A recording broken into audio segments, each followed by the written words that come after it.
All right, quiet on the set. 5,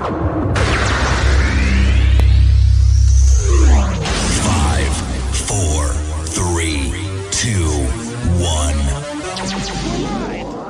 1. Let's start the party. Broadcasting around the world. Polkas After Dark. This is your number one internet station. The music you love right here, right now. OurBroadcastLink.com.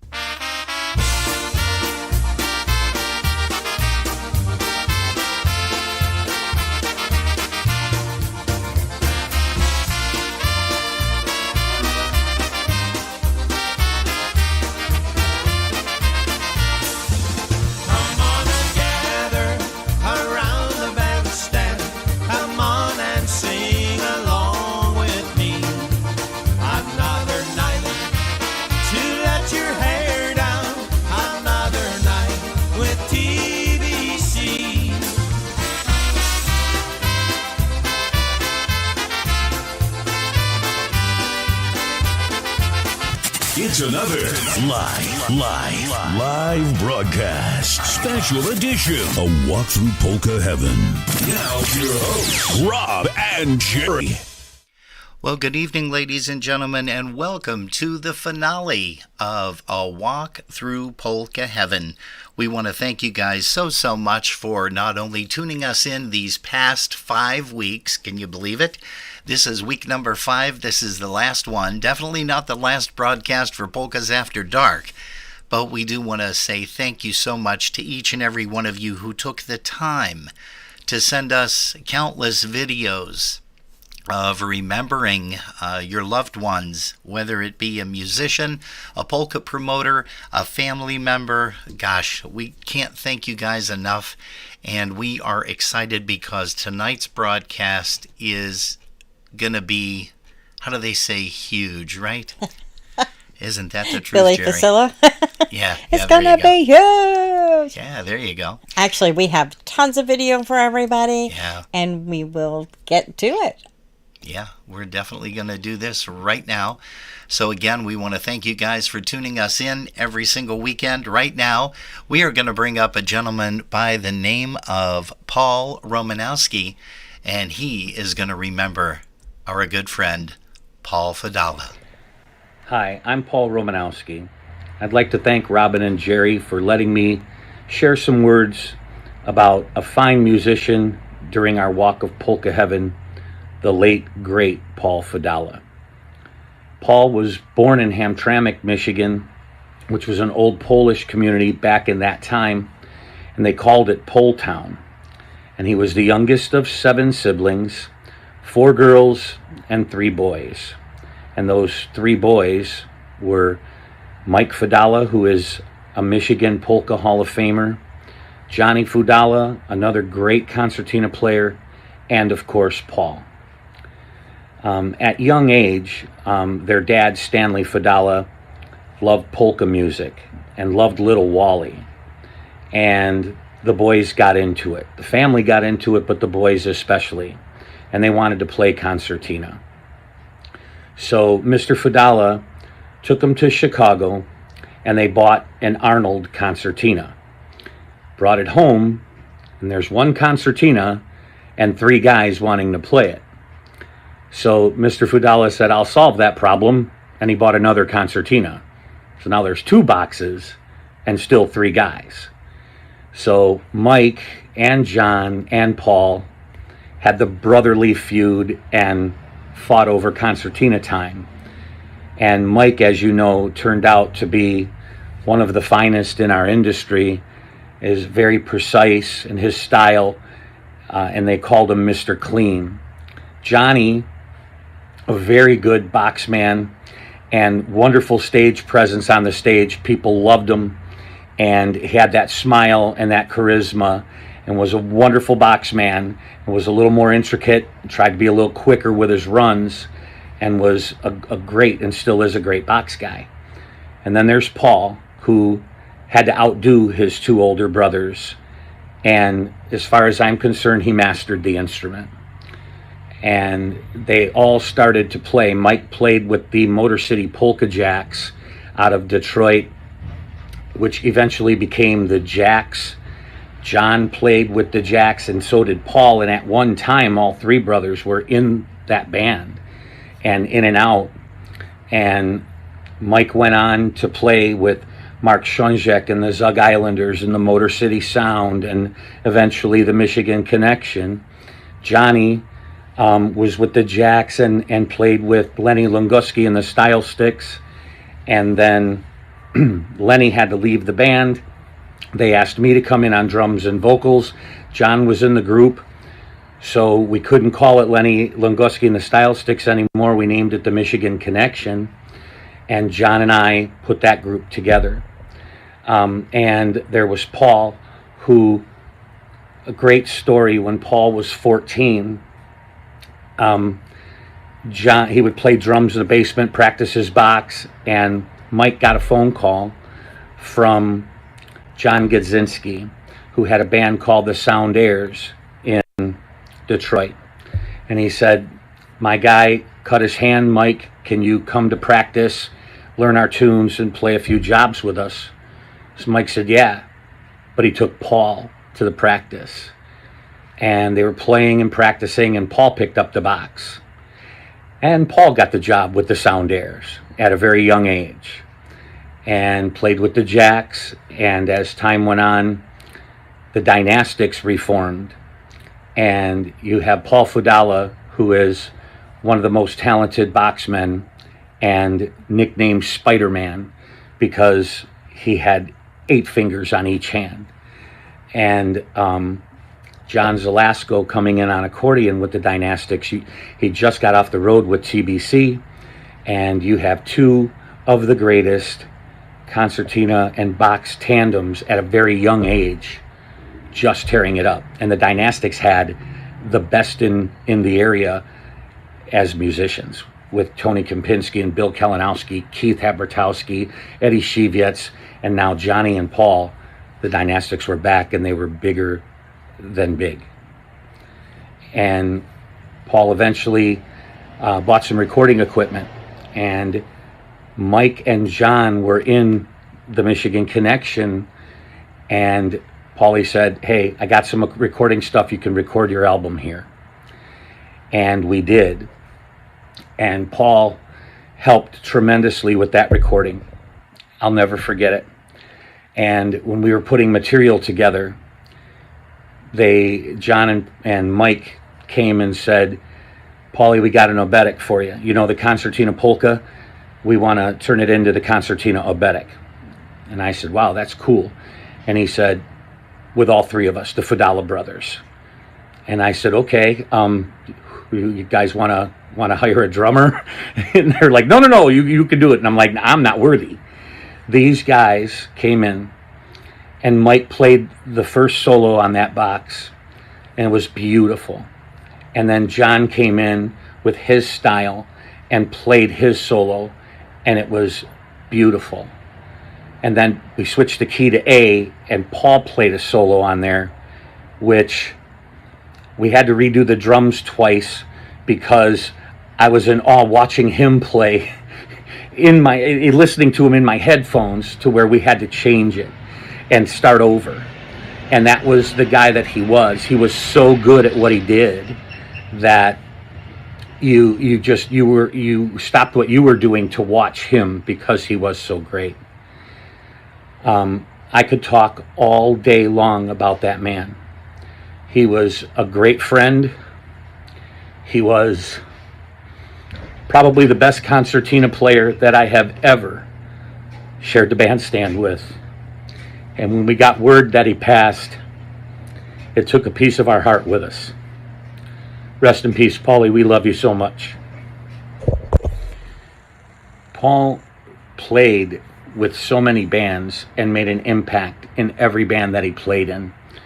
He did a lot of work with Stash Golonka and his Chicago Masters. He played with Dan Gurry and his Dynadukes. He recorded with both of those bands. He also recorded with Matt Lewandowski and polka country musicians. And a great story about Paul is Wally Dombrowski with polka country could play anything and plays one of the best musicians in our field today. And Wally would come up with arrangements for their Polka Country's next recording, and he would play the concertina parts and send them to Paul and say, this is our new recording, this is what I would like you to play. And Paul would listen to those parts and play those parts and then put his spin on it also. So that's where the magic happened. And Paul, the best analogy that I can give you about Paul is we played a job one time and John couldn't make the job, so we asked Paul to play, and Mike Fudala played bass. And we're setting up the equipment and I'm getting behind the drums, and Paulie sets up his box and he puts his leg on his box and he says, so Paulie, do you want me to play like John? And I said, no, man. I said, you know the songs. You got the green light. You can do whatever you want. He says, good. So the brotherly feud again. But Paul was like a racehorse, like Secretariat, if you will. He would do what you wanted him to do on the bandstand, and you can direct him and tell him where solos are or whatever. But then when you let him run and let him do his own thing, that is where the magic happened.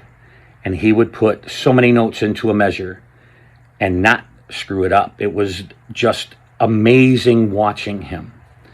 And which is why I think he was one of the best concertinas players ever to pick up that instrument. He could really, really make some noise with it, and it was just beautiful. Every note that came out of his box was just great.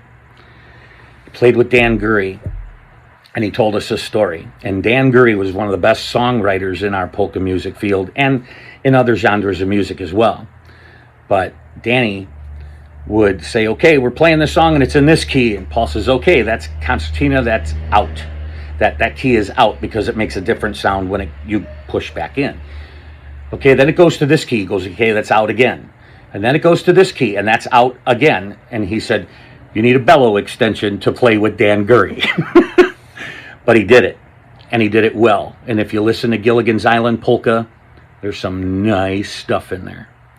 And everyone sees the YouTube video of the concertina cocktail when he played with Polka Country.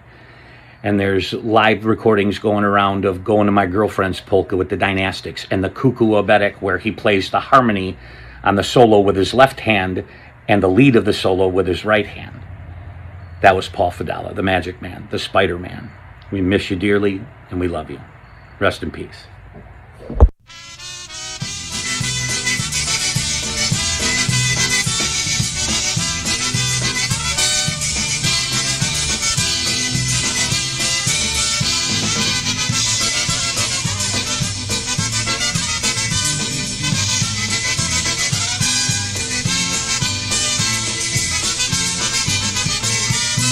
It's a tale of a fateful crew that went on a fateful trip. They parted from this tropic port aboard this tiny ship. Aboard this tiny ship. The mate was a mighty sailing man, skipper brave and sure. 5 passengers set sail that day on a 3-hour tour. A 3-hour tour. The weather started getting rough. The tiny ship was tossed. If not for the courage of the fearless crew, the minnow would be lost. The minnow would be lost.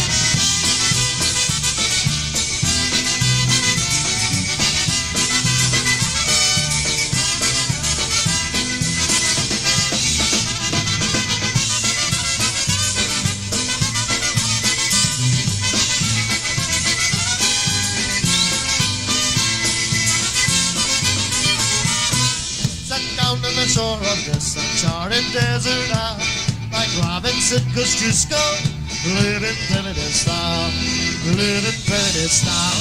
No phone, no light, no motor car, not a single luxury. For 7 stranded castaways, primitive as can be, so primitive as can be. So join us here each week, my friend, you're sure to get a smile from Gilligan. Skipper too. Gilligan, little buddy. The millionaire and his wife. The moon Sir and Marianne, here on Gilligan's Isle.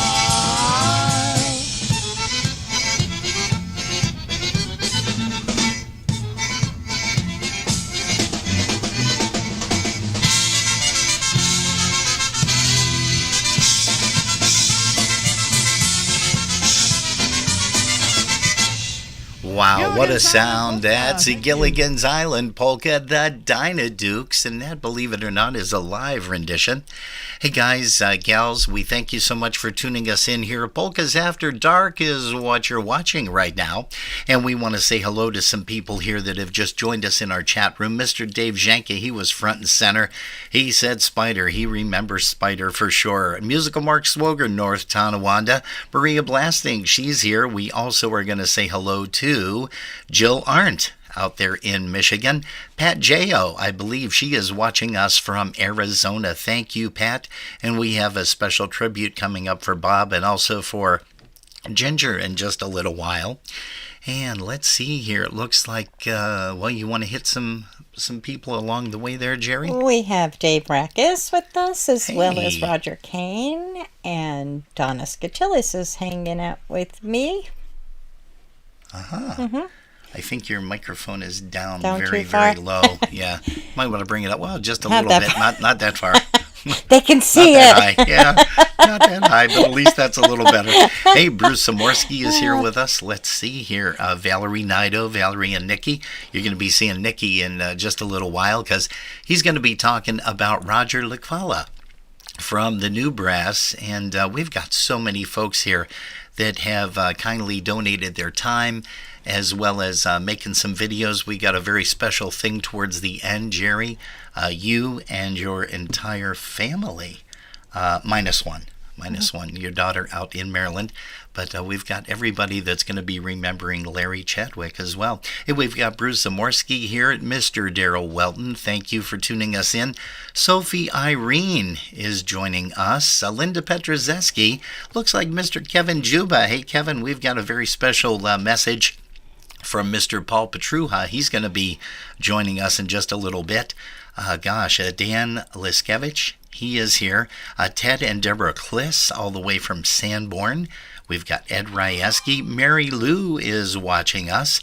And we're going to also say hi to Mr. Dale Voidilla, Erica Balanda McMaster. Hey, we've got a gal that's coming up right now that you guys want to check out. We're also going to say hi to a very, very dear friend, Mr. Kevin Panner. Kevin has helped us out a lot over the past several years in doing these broadcasts, but here is a gal by the name of Diane Balanda, and she's going to tell you a little bit about Stash. Hey folks, we are visiting with Ms. Diane Balanda, and welcome to a walk through Polka Heaven on Polkas After Dark.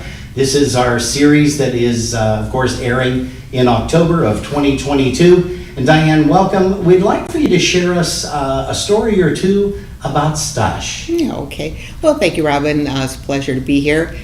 So, let's see. So I met Stash actually at a Father's Day picnic that my sister, Karen Hoody, and Fred Hoody used to run at Polonia Grove. And at that time, I worked a couple months out in Green Bay, Wisconsin. So he came over. I was helping with the food at that time in their little kitchen, and Stash come over and asked me if I'd like to go out on a date, and I says, well, I have to catch a plane. And he says, oh, I heard so many stories before, so many excuses. Hey, John Fu, come over here and listen to this excuse, because you're never going to hear this again. This one's going to go catch a plane. Yeah, right, sure. Anyway, so it all worked out, and we kept in contact, and of course we got married. He was very creative as far as his music and his writing his songs. For instance, his Thank You for This Day, he wrote in the bathtub. So he was in there, 15, 20 minutes, and comes out, he goes, I just wrote a song. Okay, yeah. We would go in a car, and it's like, I kept saying, Stash, are you talking to yourself? No, he was writing songs, because he would just constantly, this is where his mind was always going. of course, got the kids involved. My son is now, following in Dad's footsteps and playing in that. And when he would go on the road trips, it was always, come on, kids, why don't you help me load this trailer? It's like, okay. So, the guys are all there, the whole band, and they're trying to load, the trailer with all their equipment and that. And here comes Jenny, who is now used to putting things on a ship in a little compartment. She got all the instruments and a cooler in the trailer like in 10 minutes because this is what she was used to. Nothing embarrassing with the kids, not when he used to take them to school in a hearse, because he worked at a funeral home for a while. So yeah, they were a little embarrassed for that. But other than that, I mean, he was just, super talented, and just everybody loved him. I'd go everywhere, and Stash played for my wedding, and he played for my parents' anniversary, and he played for this, and just the accolades. And yep, he was just one of a kind, let me put it that way. You just mentioned Tom a little while ago, and seeing him this past weekend, you take a look at him and he's looking more and more like Stash every single day. Kind of sounding more when the he voice. sings. I was just going to say the voice too. With, yes, so proud of him. I'm very, very proud of him. You have to be. Yes. Well, yeah, Diane Balanda, thank you so very, very much for spending some time with Jerry and I today. And we love you. We know that. And love you guys that. too. And you yeah, stay you and safe. Jerry both. We appreciate your time. Thanks. Thank you so much.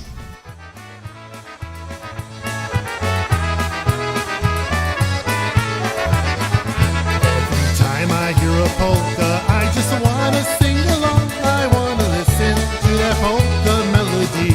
Yeah, guys, that's right. This isn't Stash. This is son Tommy Balanda. But if you close your eyes, you couldn't tell them apart. Change comes over me. I wanna shout, 'cause that's what polka's all about. I wanna sing a happy Polish melody. I wanna shout, sing, yell, and scream, and do all of those crazy things each time I hear my favorite polka band.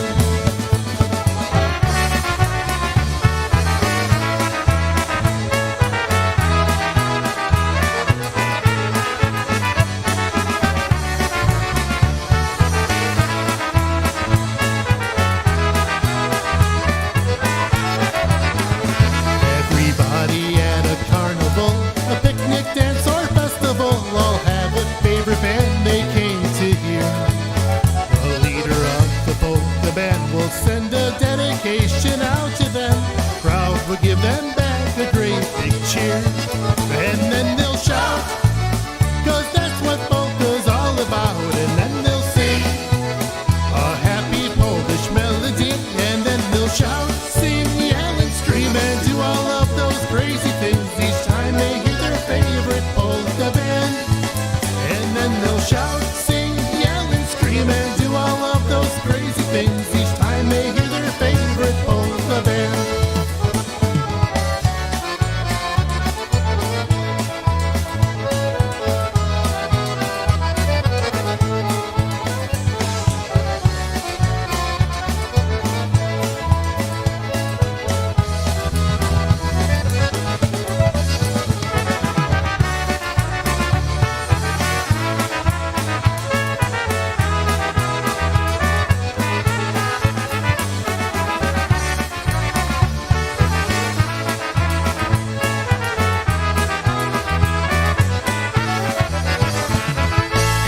Great way to pay tribute to Stash Balanda, other than having his lovely wife on as a quick interview, but also to have his son sing a song that he wrote called I Wanna Shout. Yep, that's right. That's Tommy Balanda, featured with the New Generation Band out of Wisconsin.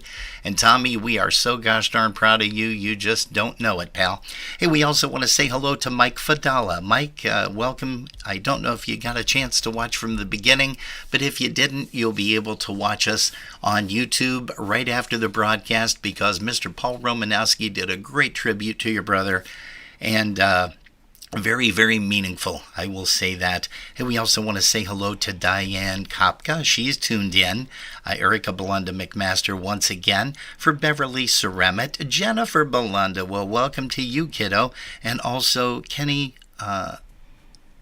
Seakosh is here. So we're going to say hello to you. How many other folks do you have there, Jerry? We have Joe Lauro, who was the drummer for Happy Louie, and he just said he was stopping by to say hi to everybody. Oh, well, that's great. We also have Don Kozak and Roger Kane that joined us over there, as well as Dave Rackus and Donna Skachillis. Hey, Mr. Rackus is coming up real soon, but right now we want to turn the microphone and video camera over to Mr. Michael Stupinski as he remembers the big man, Marion Lush. Hey, Robin and Jerry, this is Mike Stupinski. How are you? I saw Robin a couple weeks ago at the IPA Festival, and he asked if I'd be so kind to do a 4 or 5 minute video for his shows on my experiences with Marion Lush. Actually, I just recorded one before this, and it was in time lapse, and I was going, I should give you that one. That was actually pretty funny. I didn't realize I did that. But Marion Lush, actually people don't know this, but his last name in Polish is Luszcz. Like with the L, with the Krusko, the whoosh, I think is how you say his name, or that it's close to that. And his name was shortened when he did TV shows and different appearances, shortened it to Lush. It had nothing to do actually with the partying and drinking and good times that he had throughout his life. But that was his, Marion Lush is his stage name. So I don't know whether people know this about Marion. It's a little before my time, but he lived in the St. Richard's area of Chicago, St. Richard's Church area, and he actually had 3 children to his first wife, Shirley, and the children were Glenn, Gary, and Gail. And actually, Glenn was very, very close with all the guys in the band. He traveled with us, had good times with us, helped Marion out a lot, and Glenn passed away a couple years ago. So he'll be missed. But Marion Lush, there's... I had the opportunity of coming with him around 1980. I met him when I was playing with Joe Fiedler in the Polish All-Stars, where I met other big-name stars. But Marion in Chicago was, everywhere, but in Chicago, he was a real, true polka star. At the time in the 60s and 70s where polkas were on the radio, polkas were on television. There's a quick story. Lenny Gomulka told me a story when he was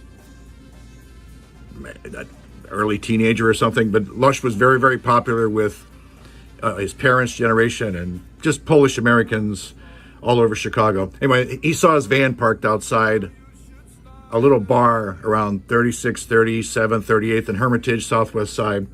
And see, Marion Lush, recording artists, blah, blah, blah, musical stars. And he's like looking in the window, try to see, Marion Lush is, he was so big. And, Lenny told the story, it was like looking in there, try to see Elvis. He was just that popular. And he recorded so many good songs, wrote so many good songs, and maybe people don't know this, but his mother actually helped him write a lot of the Polish lyrics to the songs, and especially the waltzes. I never had the opportunity to meet his parents, but they were Polish immigrants. And Marion was an only child, I believe. His first instrument was accordion. He actually was a pretty good accordion player. Then he always liked playing drums. So I remember we did sets where he would actually go on drums, maybe the third set on Sunday when we're like way far away from home and everyone's feeling pretty good at that point. And he would go on drums. He played an excellent honky dyno set of drums. And we'd stay on horns. And I actually lived in Marion Lush's building. That's where he had the music studio. It was called something specific. Not sure what it was called right now, but he gave lessons there, sold records there. I think Don Lucky was one of his trumpet teachers there, and Don Lucky, of course, played with the Naturals and excellent studio musician. So I lived there with Whitey Rignetz and Vinny Hiroshek at times, and Teddy Bitchik was playing drums, and he lived further away on 18th near Damon, and John Fomaniac, and we were part of the White Eagles. Did a couple recording sessions with Marion. Marion was the kind of guy that, it's true, he would write lyrics on a napkin, or in a restaurant, he'd have an idea, or he'd say, what about this, blah, blah, blah. Or, very, very interesting, very interesting. He was always trying to create. But one thing about Marion, though, he played for the people, and he loved the people. When he sang, he looked at everyone as they came around. Everybody made eye contact with him. And when he sang, the band dropped volume, because that was a time where the vocalist was the most important thing in the band. And everyone respected him, and we brought it down to a level that you don't see much today. But one thing about Marion, we played a lot. We played 130, 150 jobs a year. He really never lost his voice. He didn't sing higher than he could, although he had a very, very, very good range. He played trumpet like he sang, which is hard to do because he actually sang through the trumpet. Very hard to do that. Yeah, you can get technical and do all these things, but he actually had that feel that will never, ever, ever be replaced. And I remember playing with him with so many crowds, so many people in front of the stage. It was like Elvis or Frank Sinatra. He was really, really that big. Traveled a lot, played together a lot, drank together a lot, roomed together a lot. There's so many stories with Marion. But I'll just keep it straight and clean. To me, he was like one of the best, and to me, he was the best I've ever performed with as far as the whole package. The way he presented himself, the way he sang, the way he dealt with the people. He was always on, always, always on. And he will be missed so much. When I first joined Marion, he asked me, do I play tenor sax? And I said, no. He says, would you mind getting one? So actually, Johnny Sims was a person in Western Pennsylvania. I actually still have his tenor sax. And I started playing it more recently. But that was the first time I played sax with Marion. I really didn't play much clarinet. It was mainly trumpet. But he wanted to go back to the old musical stars sound. That's what we kind of did with the White Eagles. Kept it little simpler and straighter. But that's my quick take on Marion Lush. Thanks for giving me the opportunity to talk about him. What a talent. What a guy. He'll be missed. He was an inspiration for me for a lot of years, and I had the opportunity to play alongside him. Never be forgotten. Thanks, guys. Bye. Here is my answer, my own little answer. These are the words that you should say. Just say dzień dobry. Hey, dzień dobry. In Polish means have a good day. Just say dzień dobry. Hey, dzień dobry. A good day in every way. Just say dzień dobry. Hey, dzień dobry. In Polish means have a good day. Just say dzień dobry. Hey, dzień dobry. A good day in every way.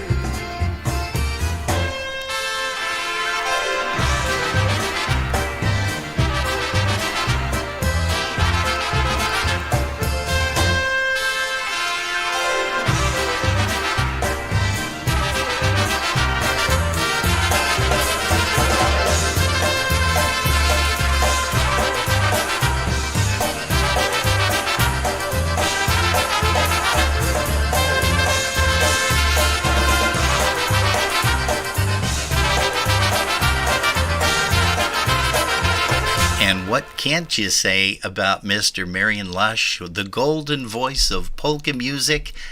And guys, you are tuned to A Walk Through Polka Heaven. This is the finale. This is the last hurrah for this series, a 5-part series. And the gal sitting right next to me over here is the one who thought of everything, thought of the idea and said, hey, let's do something like A Walk Through Polka Heaven. And I said, yeah, that might work. Let's see what people think. And you guys have made this a huge, huge success, and we can't thank you guys enough. Have put it together like no one else could.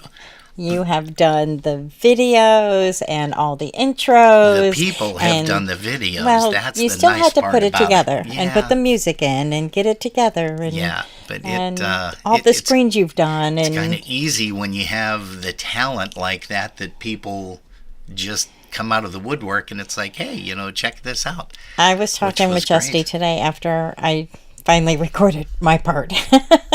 And I said, the amount of work that everybody put into this show, the videos that have come in, the professionalism of all of our friends that took the time to put together something is so heartfelt and so memorable that I can't wait 5 years down the road to come back to this series and watch it again.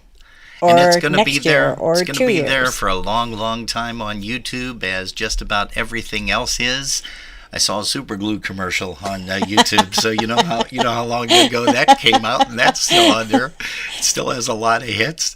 Hey, guys, if you're just joining us, well, this is a walk through Polka Heaven. This is our final episode, the finale, if you will. And we will tell you, it is definitely going to last past 9 o'clock. Yeah. We have a lot of people that sent in videos, and we promise to get everybody in here. Yes, we will.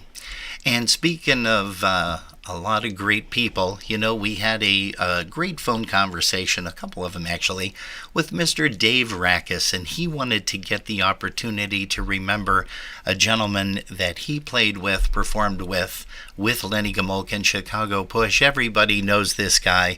What a fantastic talent. Here's Dave Rackus to talk about Mr. Richie Tokarz. Dave, take it away. Hi, everybody. This is Dave Rackus, and I'm here to talk about my good friend who passed away too soon, Richie Tokarz.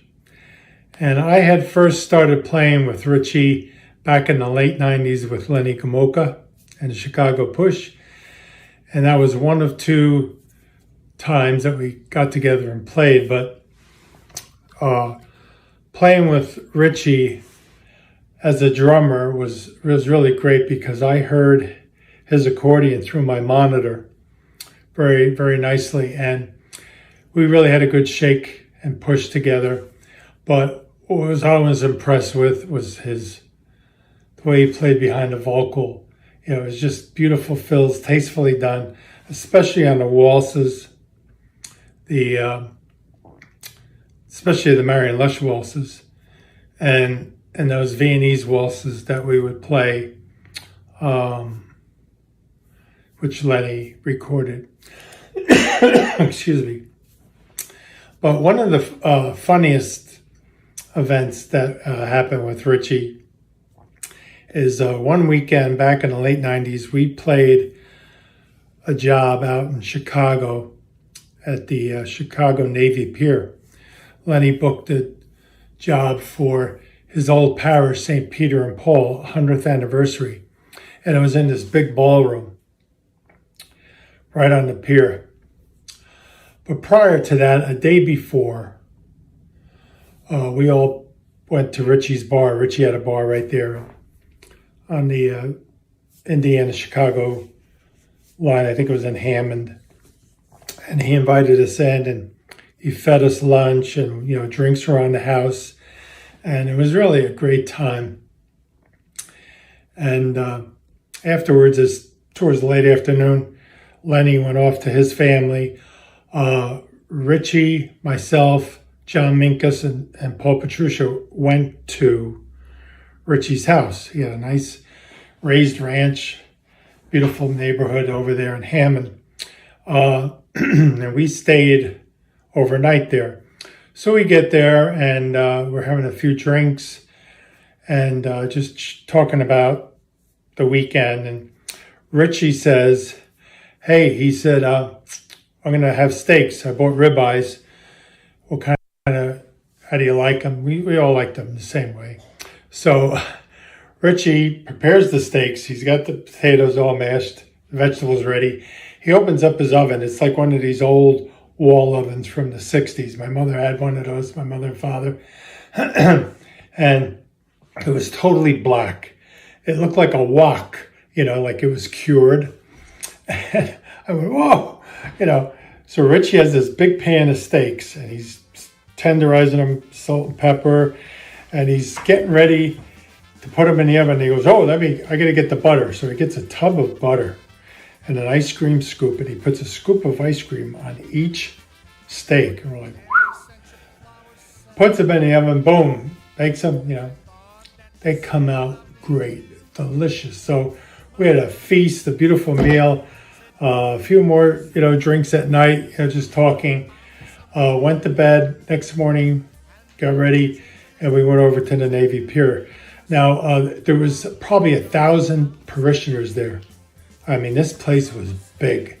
It was more like a convention center almost. And they had this big theatrical stage. And we got up on the back end of the stage. It had like 3 tiers of curtains because there was a jazz band playing the cocktail hour. So we kind of put the stuff in the back. And they played the cocktail hour, and we played after dinner. So we went downstairs, and they had these beautiful, beautiful dressing rooms for us. We're eating down there, we're doing whatever. So about a half hour before we have to play, Lenny comes in, and we start talking to him, and he's, okay, you guys get ready, and we'll pull up the stuff, we'll pull the front curtain, and then we'll... Okay, so we get our tuxes, had mine all dry cleaned. So I'm over here in this closet. Everybody's got their closets. And I put my shirt on, and I'm getting ready to pull my pants up. And as I pull my pants up, they're only going like up to my butt cheeks, They didn't fit. And I'm like, oh, the guys at the cleaners, they screwed up my order, Well, I look to my right, and I see Richie, beet red, laughing like this, and Paulie and John falling over each other. What happened was they decided the night before to switch my pants out. Richie had an old pair of tux from like 1971, okay? And they put that in there. And that was the joke on me. I was relieved when they gave me my pants back that night. But that's the kind of guy Richie was, along with the rest of the guys. He was a very generous man and very helpful, always ready to play. And he was, in the studio, he had everything written out that he wanted. And he just played beautifully. And that's my memory of Richie Tokarz. Thank you. My love has gone away. I've lost the one I love today. That love in her eyes makes me realize I must believe what I see. Just married this morning, how happy they are. Just married's written on the window of the car. It broke my heart to see them drive away. I've lost the one I love today.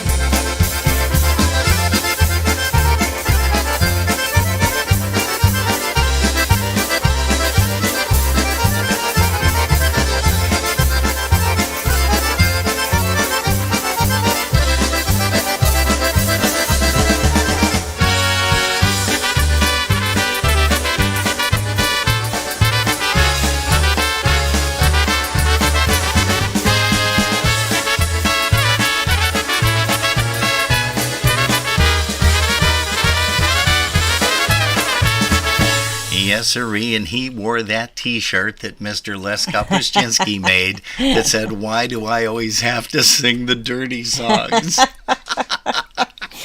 We may, usually on a Saturday night, we'll kind of end up with that medley that he did with Bozonschek Sr. But hey, we want to thank Mr. Dave Rakis for taking the time to put that together. And that was a song that Davey and Richie had played together on the Millennium recording, It's a Mistake and Just Married Polka. Hey folks, we thank you once again for tuning us in. Don't forget there is no broadcast tomorrow with an interview, but Jerry and I just may sneak in here at some point and get something together for maybe about an hour or so. Hey, we have our next gentleman that's coming up. You know, we had the chance to discuss Mr. Tony Krupski, that had passed away, and Ricky and Dennis, his brothers, did a real nice audio presentation, and we showed some photographs, and we got a real nice response back from Tony's son, Buddy. And what we're going to do is we opened up the floodgates here and said, hey, how would you like to come on and send something out to Dad? And Buddy said, you know what, I would love to do that. So right now, here is Mr. Buddy Krupski. Hi, everyone. Before I get started, I want to thank Robin and Jerry for this great segment of Walk Through Polka Heaven that they have put together. This series has been fantastic to listen to. I've really enjoyed all the stories, the memories about a lot of great polka musicians and polka fans throughout Western New York and beyond Western New York too. So Jerry and Robin, thank you so much, and thank you for having me here. I am here to talk about my dad, Tony Kru. I know a few weeks back his brothers Ricky and Dennis were on and shared a lot of great memories and stories about their upbringing. And then, you know, on stage with my dad performing, some of the funny stories that they had of performing and some of the funny things that go along with being a musician. So I enjoyed listening to that as well. But today I'm going to talk about a little bit about, my upbringing, and some of my dad's memories, away from the stage and away from entertainment. So hopefully you enjoy a few of the things that I have to share. First thing I like to talk about is my dad loved a good joke, just like all the Kru brothers, I guess. You know, he loved to hear them. He loved to tell them. The one thing in hindsight that I remember about my dad's jokes were they were always clean. Some corny, but a lot very, very funny. But they were always clean, and I guess that was sort of my dad's MO with his humor. I remember as a kid, before cell phones and caller ID, and we all had landlines, whether it be pressing a button or dialing the phone. When he'd call family or friends on the phone, a lot of times he would disguise his voice, pretending to be someone else, someone other than himself. And again, he tried to be funny, looking for a reaction. Sometimes people would hang up on him. I remember one specific instance where he heard in the background when somebody asked who was on the phone, they'd say, I don't know, it's some weirdo on the phone who wants to talk to Dad. So he'd get a charge out of that. So I thought that was pretty funny. Going along the lines of gags, I remember my dad had this sleeve full of tattoos. So he put the sleeve on full of tattoos, and this was probably, like I said, 30 years ago when tattoos all over your body were not as in vogue as they are today. And, he'd walk through a busy place, whether it be a park or a mall or the Erie County Fair with my mom, and just look at he people watch, seeing the people staring at him, laughing at, look at that guy with all the tattoos on his arm. Or he had a hat, a visor, and in the visor there would be all his hair that'd be sticking up in the middle of the visor. And again, just walking around, seeing how people would react to him. That was my dad. My parents loved to entertain. They loved to have people over, family, friends, for dinner, drinks, just to hang out, have some fun and laughs. And I remember one time specifically, probably my early teen years, I remember my parents having some people over, and it was pouring rain outside. And I mean, rain all day. And I remember my dad going outside before the people came over and setting up his sprinklers and turning on his sprinklers, even though it was pouring rain out, just to see people's reaction about, look at this crazy guy, he's got his sprinklers on when it's pouring rain out. But that was my dad, always looking for a laugh. Besides laughs, sports were a big part of our family growing up. We played a lot of sports, basketball and baseball specifically. And when my dad wasn't coaching, him and my mom were at our games cheering me on. And I remember when I played baseball at St. Bonaventure University, a lot of our games were, if they weren't on the weekends, we maybe play once or twice during the week. But the games were they were at 1 o'clock in the afternoon. That was just the college schedule, the way it was. And my parents, they would make the effort to drive down to St. Bonaventure, about 90 minutes from where we grew up in Cheektowaga, and they would come to the games. And I remember my coaches, my teammates, as the years went on, asking me if my parents worked, they had jobs, because they were so dedicated, coming out to support me through all my sports. And I always appreciated that and thanked them for that. But they loved doing it. They loved being there. And like I said, that was a nice memory for me. In closing, I want to say that it was really nice, these few minutes just reminiscing about my dad.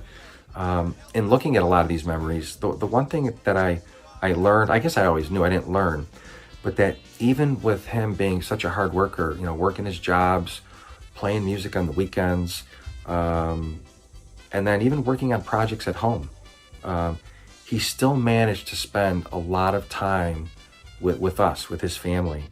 And, I'll always remember that. I think we'll all always remember that. So, Dad, thank you so much for everything. We love you. We miss you still every day. Thanks again. Everyone from Cheektowaga's talking proud. They all cuddle up close up to you when they say the Balanda's to you. Everyone from Cheektowaga's talking proud.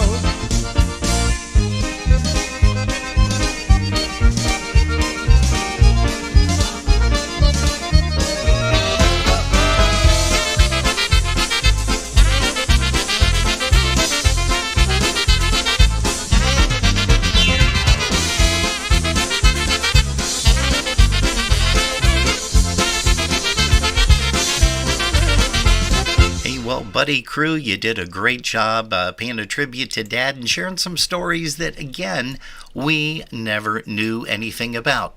Hey, right now, here's a gal that's going to tell you something about Mr. Fred Hoody, and this is none other than Karen, his lovely wife. No. This is fine. Do I look like Memorial Day? There you go. Okay, hold on. Hey folks, we are talking with Mrs. Karen Hoody from Chicago, Illinois. And Karen, it is so nice to have you here on a trip through Polka Heaven, a walk through Polka Heaven, if you will. And why don't you share a little memory about Fred?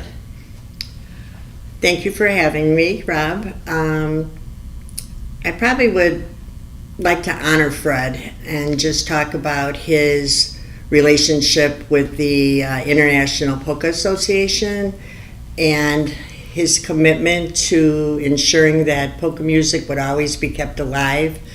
I feel Fred's greatest accomplishment that he was most proud of was when he actually became the building chairman for the IPA building, and what he did to assure that everybody would be honored and that music would be kept alive.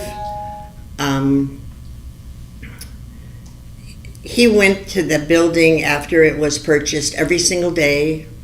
There wasn't the technology that we have, picking up voice messages, answering them in the most positive way, the dances that we ran at that club, just all the fun things that happened based on themes that went on.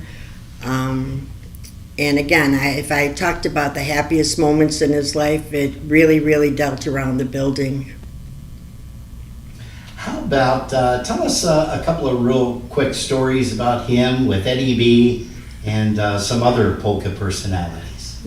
The initial meetings for the IPA, once it was formed and Fred became part of the board, which he held basically every position that there was the meetings were held at Bel Air Studios.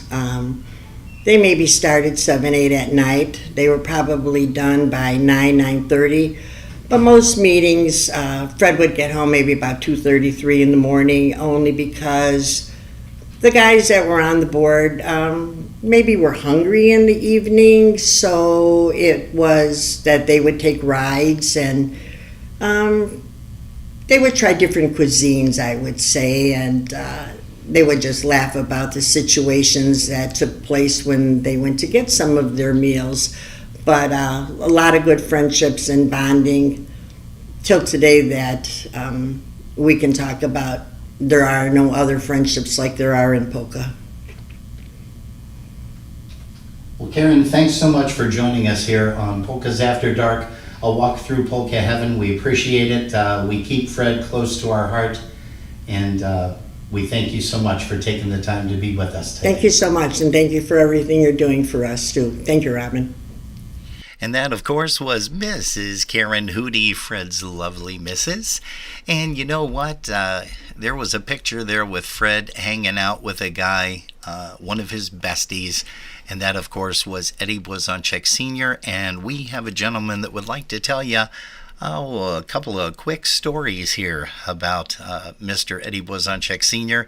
Here's Mr. Richie Coyce. Rich? Hello, everyone. Robin and Jerry asked me to submit a small video clip of one of the many memories I have, one of the humorous memories that I have from the time that I performed with Eddie Sr. and the Versatones.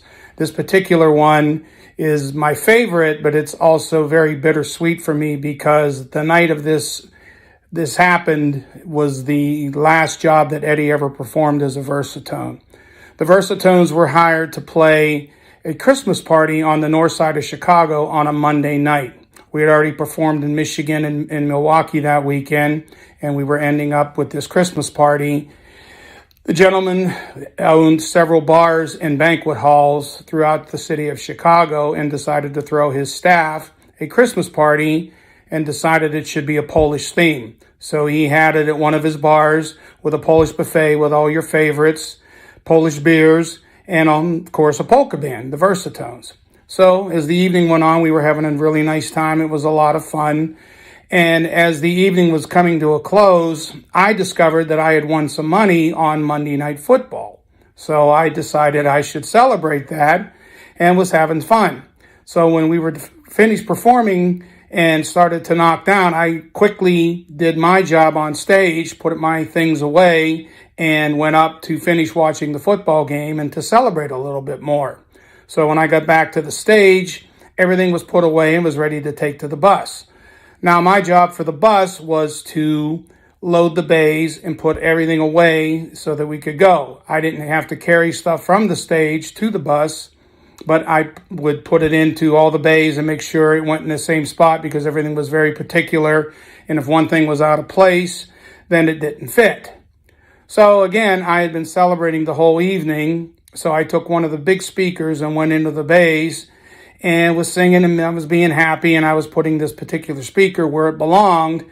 But I was careless and forgot that when they did the RV conversion of this bus, they used these long deck screws to anchor carpeting, trim, chairs, the dinette seats, what have you. And they were sticking down through the floor, which would be the roof of the bays. Well, I caught my head on one of those screws. And being that I'd been celebrating so much, I didn't feel it, but I heard the tear. And I said, oh my, I'm in trouble. So I crawled out of the bay and I reached behind my head and I said, wow, maybe I got a break because there was no blood. But then I looked down and blood just started to gush out of my head and onto the ground.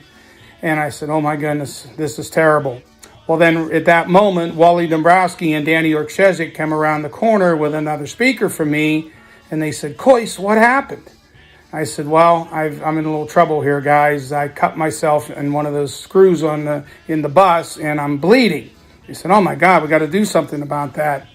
Well, at that moment, then Junior came around the corner with a piece of equipment and said, why isn't this bus being loaded? And I said, well, Ed, I'm sorry, my brains are spilling out on Michigan Avenue here, but as soon as I gather them up, I'll be more than happy to get back and finish the job. Well, Wally and Danny thought that was amusing, but not so much for Junior. So he went into the bus and he came out with this from the first aid kit, a big piece of gauze. It was about 6 inches wide. And he started and he wrapped around my head 6, 7, 8 times and got to the end and says, now how are we going to hold that? So I reached up and I held the ends. He went back in the bus and came back with this great big roll of industrial sized duct tape, ripped off a piece about 4 feet long, and around my head he went again. Said, okay, now let's finish up. So we finished loading the bus. We got into the bus, and as I walked I was the last one in. Eddie was sitting in his traditional seat, which was the second captain's chair. I walked past him and sat down at the dinette, and he slowly turned around to look at me, and he started that great big hearty ha laugh he had and just burst into laughter. And I said, "Do you find this amusing, Eddie Bell?" And he says, "Yes, I do, because you look like a refugee from Pakistan." Then the entire bus erupted in laughter. So that was one thing about Eddie. When he found something humorous, he made a point about it and made everybody laugh. So that's my amusing story for the Versatones for this time. Thank you for everyone for listening, and thank you for tuning in. So long.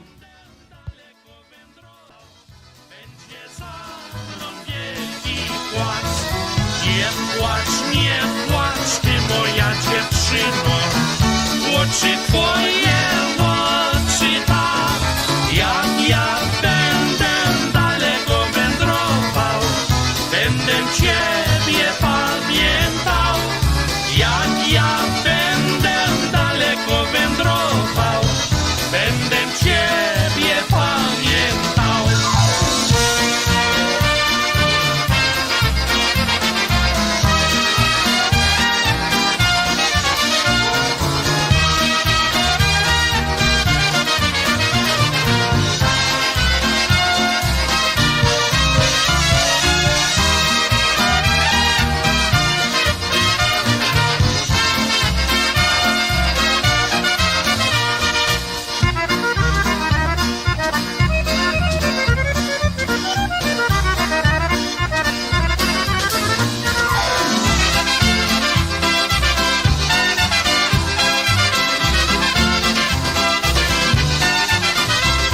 Yes, sirree, we are remembering some polka greats right there. Mr. Eddie Bozonschek Sr., that was a tune that he made famous. He made everything famous, though. What am I saying here?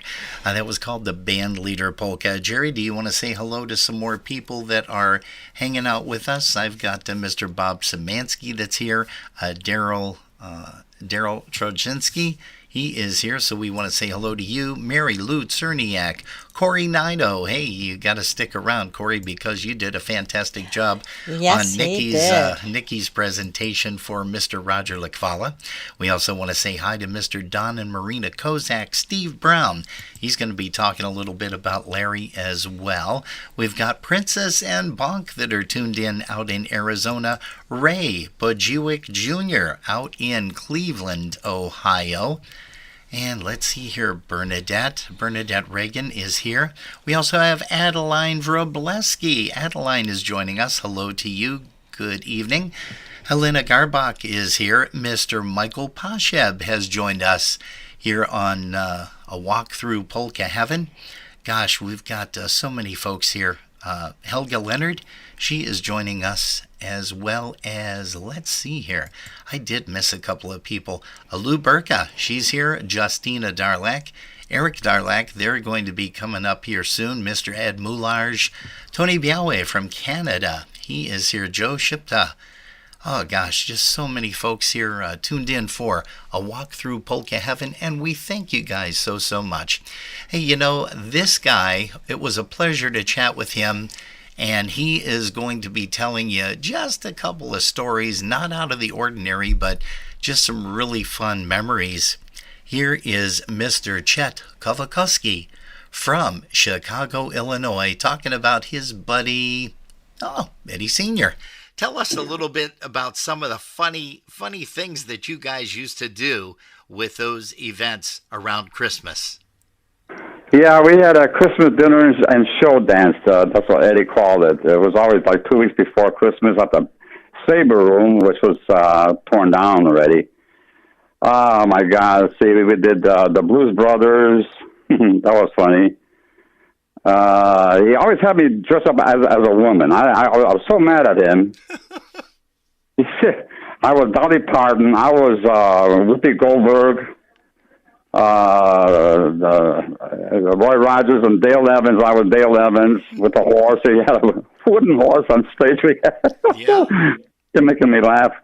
We had to put a wooden horse that we had to put on the stage, and we sang some of Rogers' tunes. Roy Rogers and Dale Evans. That was really great. But Eddie had a mind. I mean, I can think about where is he getting all these ideas from? Oh, we were Laurel and Hardy. That was a good one. Laurel and Hardy with the Christmas tree. I remember that. Yeah, remember seeing that one. Oh my God. Yeah, but some of the crazy stuff that Eddie pulled on me one Christmas, because I lived on the corner house, okay, in the city at that time. And I had the manger, I had the trees behind it with the blue lights on it, and I had a nice crib that I built myself out of logs. I had to split them.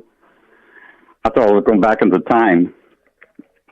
But anyway, and I had music playing through that. So, and then I had the Three Kings and everything else. It was great. And I was sitting on my back porch one time. I heard some kind of noise or something. I looked out the back porch window, and I seen two guys taking a crib, and Joseph and Mary, and they were going out my front. I said to my wife at that time, I said, "Call the police! They're stealing all my statues!" Oh. She got on the phone, called the police. They came out, made out a report. But the baby Jesus was gone, and Joseph and Mary. All right, so I couldn't sleep that night at all. And I couldn't recognize the guys because it was in wintertime. They had jackets and hoods or whatever have you. So we had a job at Johnny Hisley's the next day. 51st, I think, was a Whipple or something. Well, on 50, we're in the city. And, of course, I had to carry the stands and the mic stands and stuff like that, plus my trumpet. And I got in the place, and all the guys are kneeling by the stage and singing "Pójdźmy wszyscy do Stajenki." And my crib, my baby Jesus, and Joseph and Mary were on the stage. So they were the ones that took it. Oh yes, that's right. And I said, yeah, I was swirling, of course, and he says to me, "Where's your sense of humor?" I said, you baloney. So anyway, that was at Christmas time, okay? And so about 6 months later, Eddie Tokarz passed away from Buffalo. Remember, he had the Warsaw, and that's it. Okay.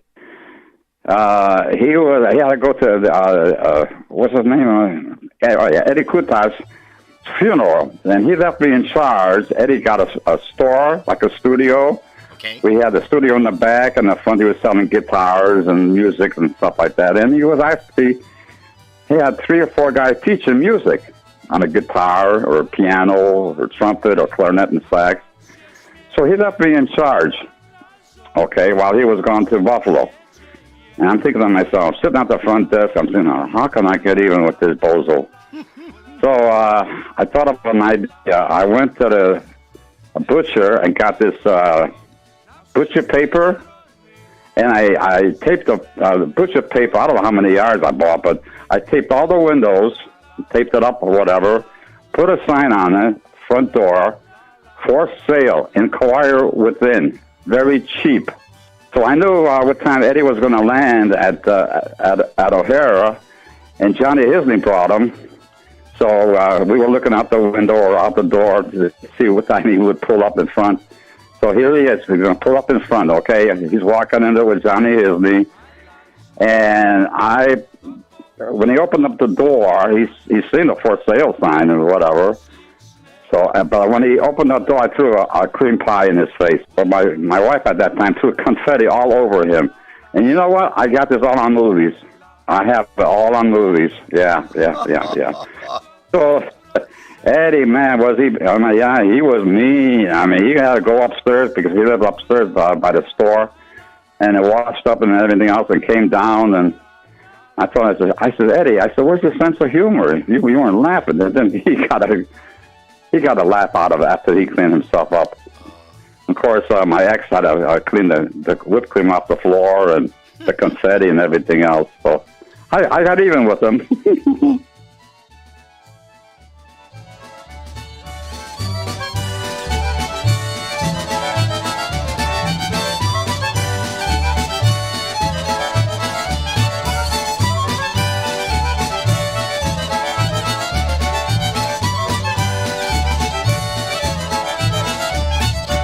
And that is Mr. Chet Kovalkowski talking a little bit about Eddie Sr., some stuff that you probably didn't even know.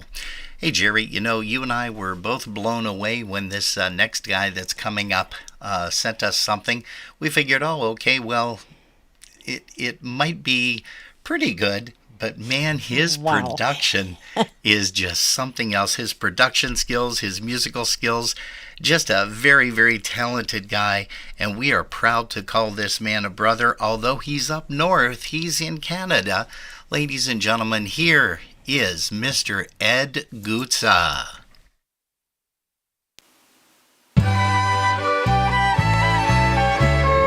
Szybko mijają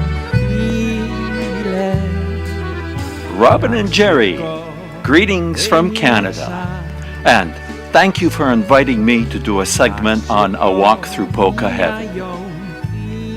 Being in the polka world for over 60 years, I have felt many sorrows as some of my musicians and close friends have passed on. A band with its many musicians is a unit that is able to produce amazing sounds that can convey emotions such as happiness, sadness, or joy as we listen to the created tunes.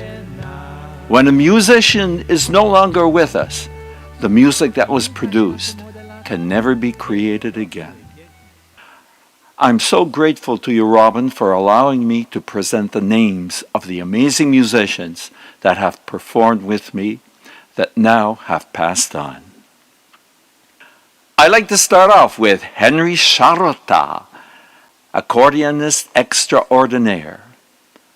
I met him first when I performed with the Fiddlesticks. He later joined me as part of Major Music and then continued with me with the revived Polish Canadians.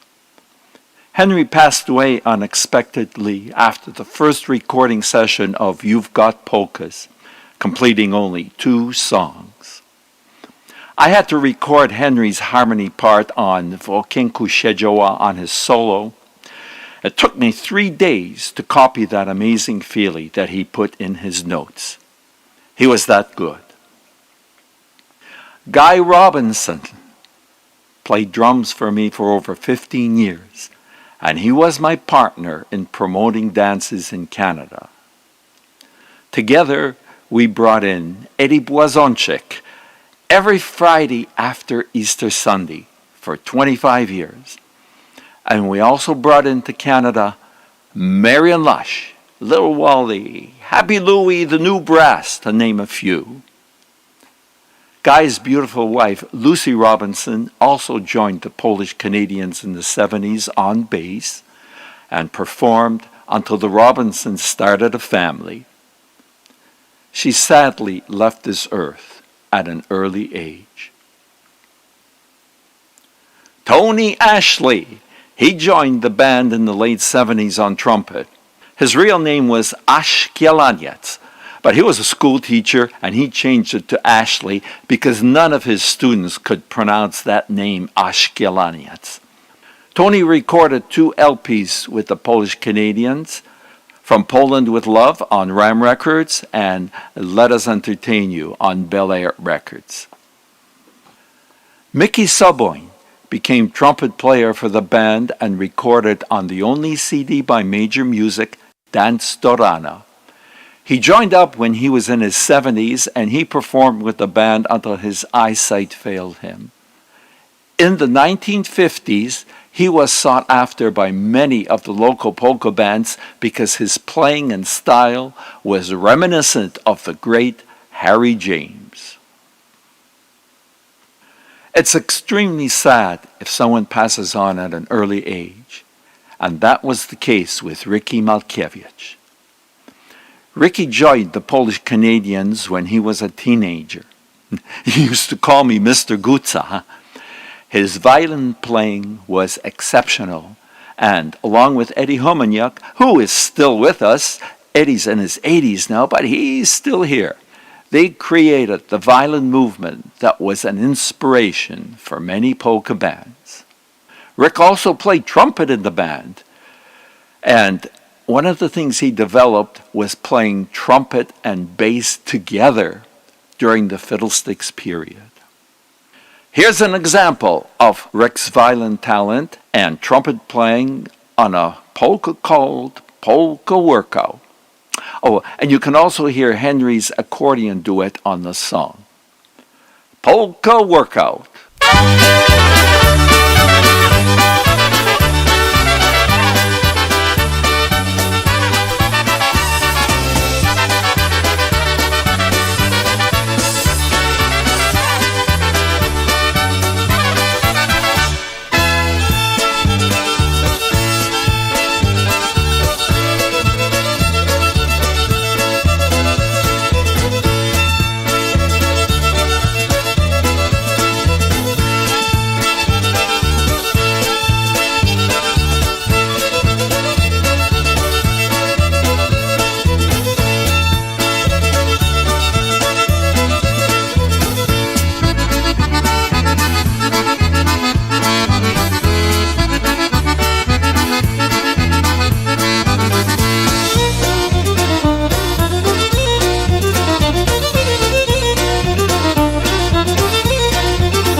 I want to spend the next few moments on two musicians no longer with us who are also my best friends, Eddie Grzesiek and Joe Bonnell. Eddie Grzesiek was a super accordionist who could play any song for you if you just hummed it. Joe Bonnell started as a jazz drummer but moved into polkas due to his Polish background. He was a great technician and could play any style or beat you asked him. Well, here's the story. One day, a long time ago, the three of us headed to Chicago after graduating from university, and we decided to visit Little Wally at his office on Kedzie Street. Well, you know, I still think something spiritual or heavenly happened here. Without ever hearing us play, Little Wally booked our band, then called Polka Aces, to back him up on two dates, one in Delhi, Ontario, and the other in Buffalo, New York, the next day. While the three of us were with Wally after the Delhi performance, Wally spoke to Joe. Here's what he said. Joe, you play drums as good as Little Wally, but you're a little uptight. Joe, relax, live it up, shoot the moon. Then on Sunday's performance, Joe was Lil Wally on drums. Eddie Grzesiek played and traveled with the band for over 14 years, but had to retire due to his work schedule. But we remained best friends for the rest of his life. Joe Bonnell left the band when he got married for a trip around the world, but joined again when Major Music was formed.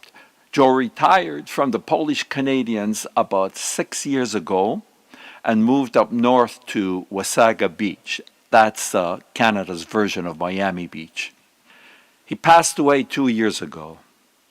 I was fortunate to record a song that was written and vocalized by Joe. It's a little different than most Polish Canadian numbers. Have a listen. Here's Raise Your Glasses.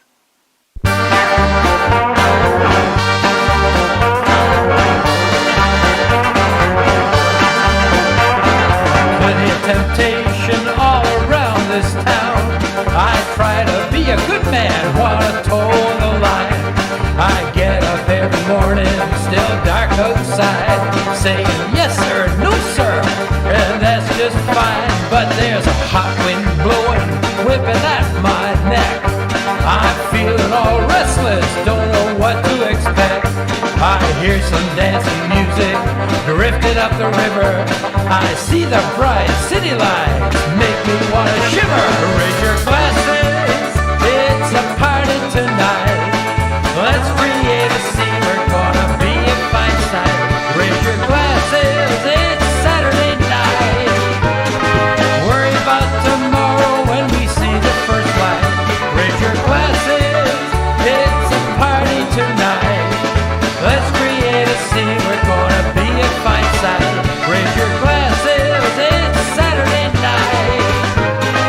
Worry about tomorrow when we see the first light.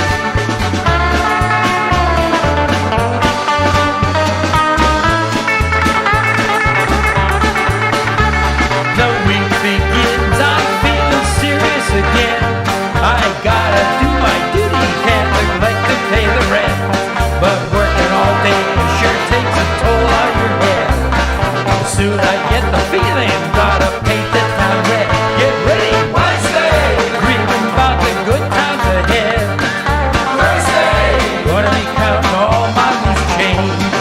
Friday, shine up those dancing shoes. Saturday, I just can't help myself. Raise your glasses, it's a party tonight. Let's create a scene, we're gonna be a fine sight. Raise your glasses, it's Saturday night. Worry about tomorrow when we see the first light. Raise your glasses, it's a party tonight. Let's create a scene, we're gonna be a fine sight. Raise your glasses, it's Saturday night. Worry about tomorrow when we see the first light. Raise your glasses, it's a party tonight. Let's create a scene, we're gonna be a fine sight. Raise your glasses, it's Saturday night. Worry about tomorrow when we see the first light.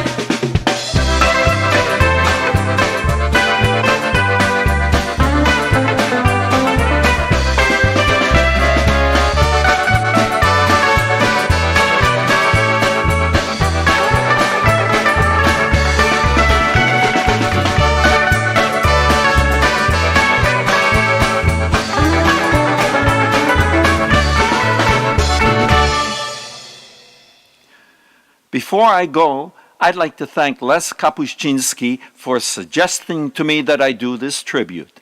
Brought up a lot of fine memories and reminded me that as time passed, so did many musicians who were near and dear to my heart. Thanks for the memories. Now, one final number, and this is from the Dance Dorana CD, and it features Ricky Malkiewicz on trumpet in one of his final recordings. Also, Joe Bonnell on drums and lead vocal. Here's Polka Góralska.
na świecie góralskie, dziewczyny góralskie, dziewczyny, dzieci mi miesiące, gwiazdeczki wokoło.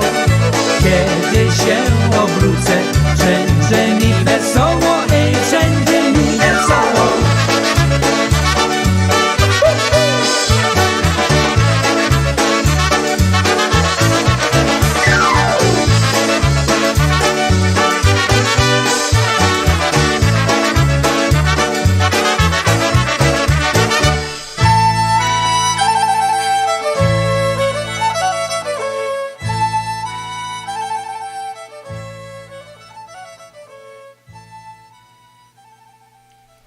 Leave it up to Mr. Ed Gutzow. What a fantastic presentation as he remembers some of the loved ones that he had performed with on stage in his band. Right now, as many of you know, we lost a gentleman this week by the name of Bobby Zielinski. Bobby was a fantastic guy.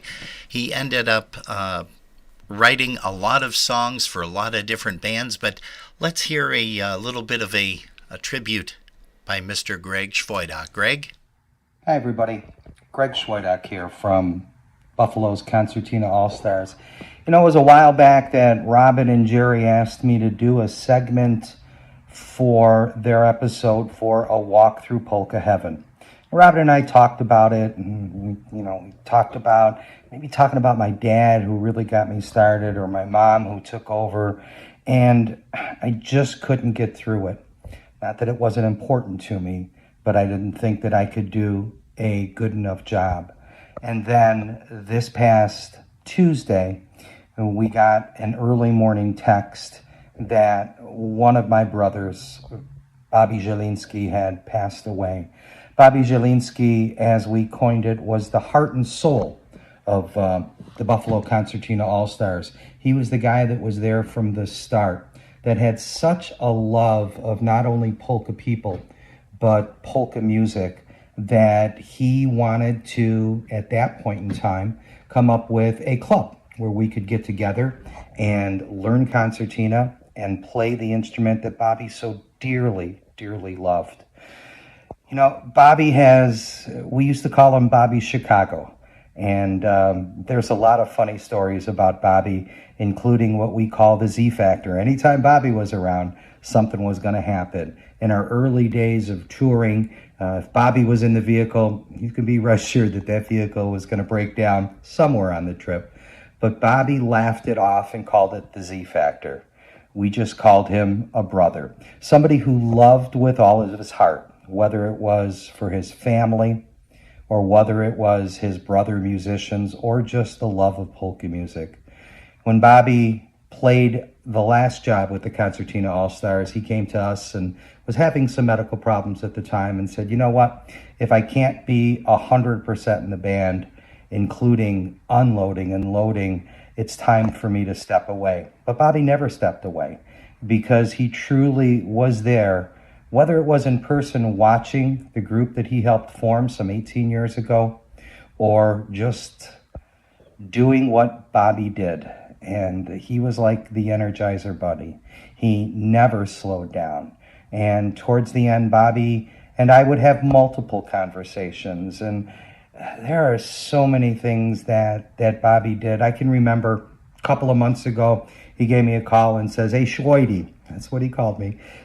Next time you're in town, stop by the house. And I did.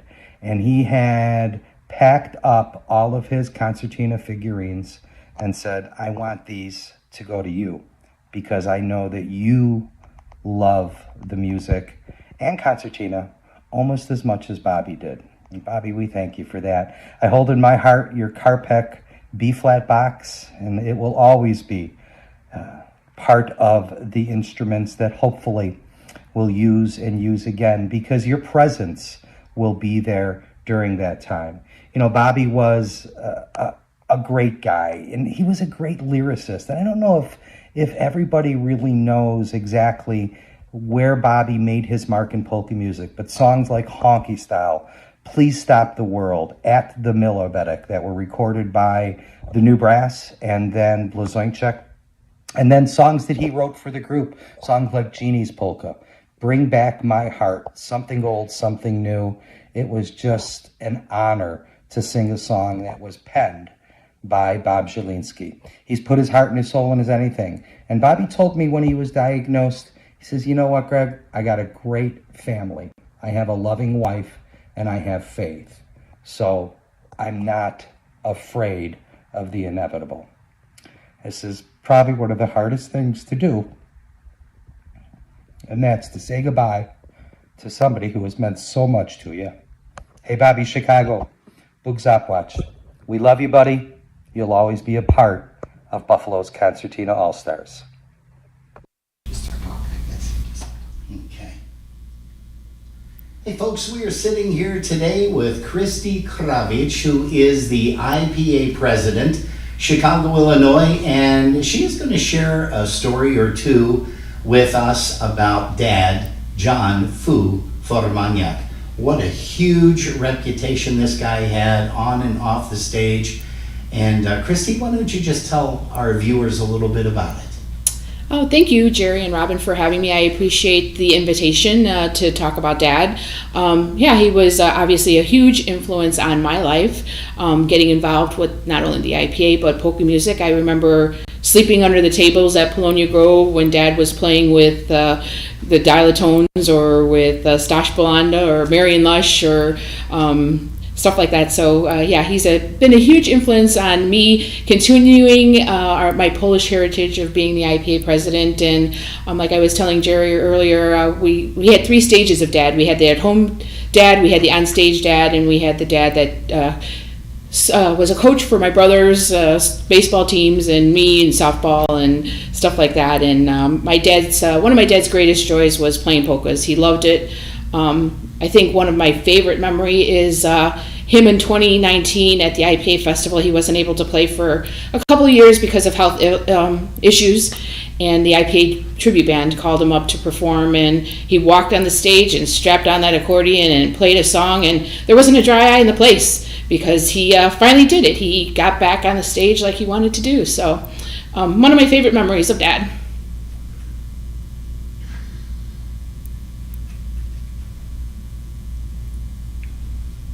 Hang on. Okay, start with one of my favorite memories of Dad. Can you do it? Yes. One of my favorite memories of Dad is going back at the IP, going back that way. Is that what you're saying? Yeah, okay. Yeah. Whatever you feel comfortable with talking about. Okay. Hang on 1 second. Or should I repeat that? Did you get that last part or no about him going back on stage? Oh yeah, IPA? yeah. That so I got. do a different one other than that one. Yep. Okay. That I got. Okay. And hang on. And 3, 2. Another favorite memory of Dad is obviously performing with Marion Lush. Stash Balanda was his friend forever and a day, and the two of them got into a lot of trouble. And a lot of stories I can't share with you, but they were definitely troublemakers. And I think after his passing, we knew that once he got up there to heaven, Stash Balanda was there with a shot of VO, and they were reminiscing about old times because, again, that's what our family finds comforting, is knowing that Dad and Stash are up in heaven causing trouble once again.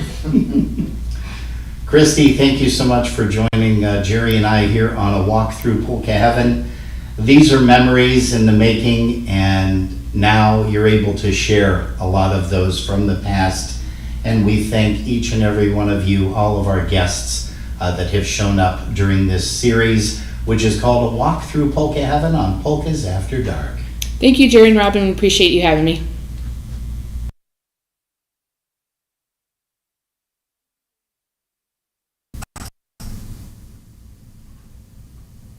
One, two, check test. Okay. Hey folks, we're talking with Lori March of the famous March family, and everybody knows them from Ohio, also the USPA. But Lori, thanks for joining us this afternoon, and tell us a little bit about Mom and Dad, because everybody remembers them. Absolutely. I am the youngest of 7, and our parents proudly raised us to be proud of our heritage. Many of you remember my mom from working the doors and her famous beehive. Everybody knows that. Oh, yeah. And then my dad, Ed, was a polka DJ for 25 years and brought my sister into the DJ world along with him. We have a great family, and they were the matriarchs of bringing us all together and making us all proud of our Polish heritage. Now, your father is in the National Broadcasters Hall of Fame. What an Yes, accomplishment. he was inducted many years back, and he, had a great radio show with my sister, and it was on the air for 25 years, and they were one of the highest rated college programs in the United States on a college radio station. Now, your sister now can still be heard on Polish Newcastle Radio. Correct. And that's got to be something that brings back a lot of great memories for her too. It is, and it's really cool. She has her studio up in the top of her house, and she actually has the banner from the radio station that her and my dad were on, and it was kind of cool. My dad was offered this polka show because they wanted Polish and American, and the gentleman he started it with backed out, and he brought my sister in at the age, I believe, of 15. Linda started with my dad on the radio. Oh, that's fantastic. Tell us a real quick, short story, a funny story about mom and dad. Can you share one with us? I'm sure you've got many. It's amazing. So many fun things. I will tell you, probably one of my absolute favorite fun stories was when Robin played with the Sounds, and the Sounds were coming to our house for dinner. And my mom knew that these were Italian boys, and she made spaghetti and meatballs. Do you remember that, Robin? Oh, I sure And do. we had a blast. You guys played in our living room, and my mom and dad were always proud to take in the young kids and give them a meal, a place to stay. That was just the heart and soul of them. Well, you not only assisted room, boarding, food, everything for the Sounds, but you also had a lot of other Absolutely. big name entertainers stay at your home, if I recall. Yes, that was always fun. Eddie Bozonschek. Yes. Used to always, when he came to town, Yep. he visited. Ponfronic. Gosh, I can't even remember all the bands that have been through. Holy Toledo, Joe Zielinski. I mean, we just had, our door was always open. And one last thing. Let's talk a little bit about Mom. You mentioned the beehive, and I have also mentioned that every year since Mom is no longer with us, every year when I walk past that table, I see her sitting there. Yeah. And it brings back some really fond memories. It's like a bittersweet thing. Yeah, you know what is so funny? Like, my mom loved doing that. And so she just would sit there for hours on end. And now we have to, get people to work the doors. And she never, the men's hair on their arm, she was always careful not to put the tape on their arm. I remember that too. Is this too tight, honey? Is this better for you? Always. But yeah, they just don't make them like that anymore. I mean, she wanted to be there. She wanted to see everyone. She wanted to be able to hug and kiss on everyone and love on them.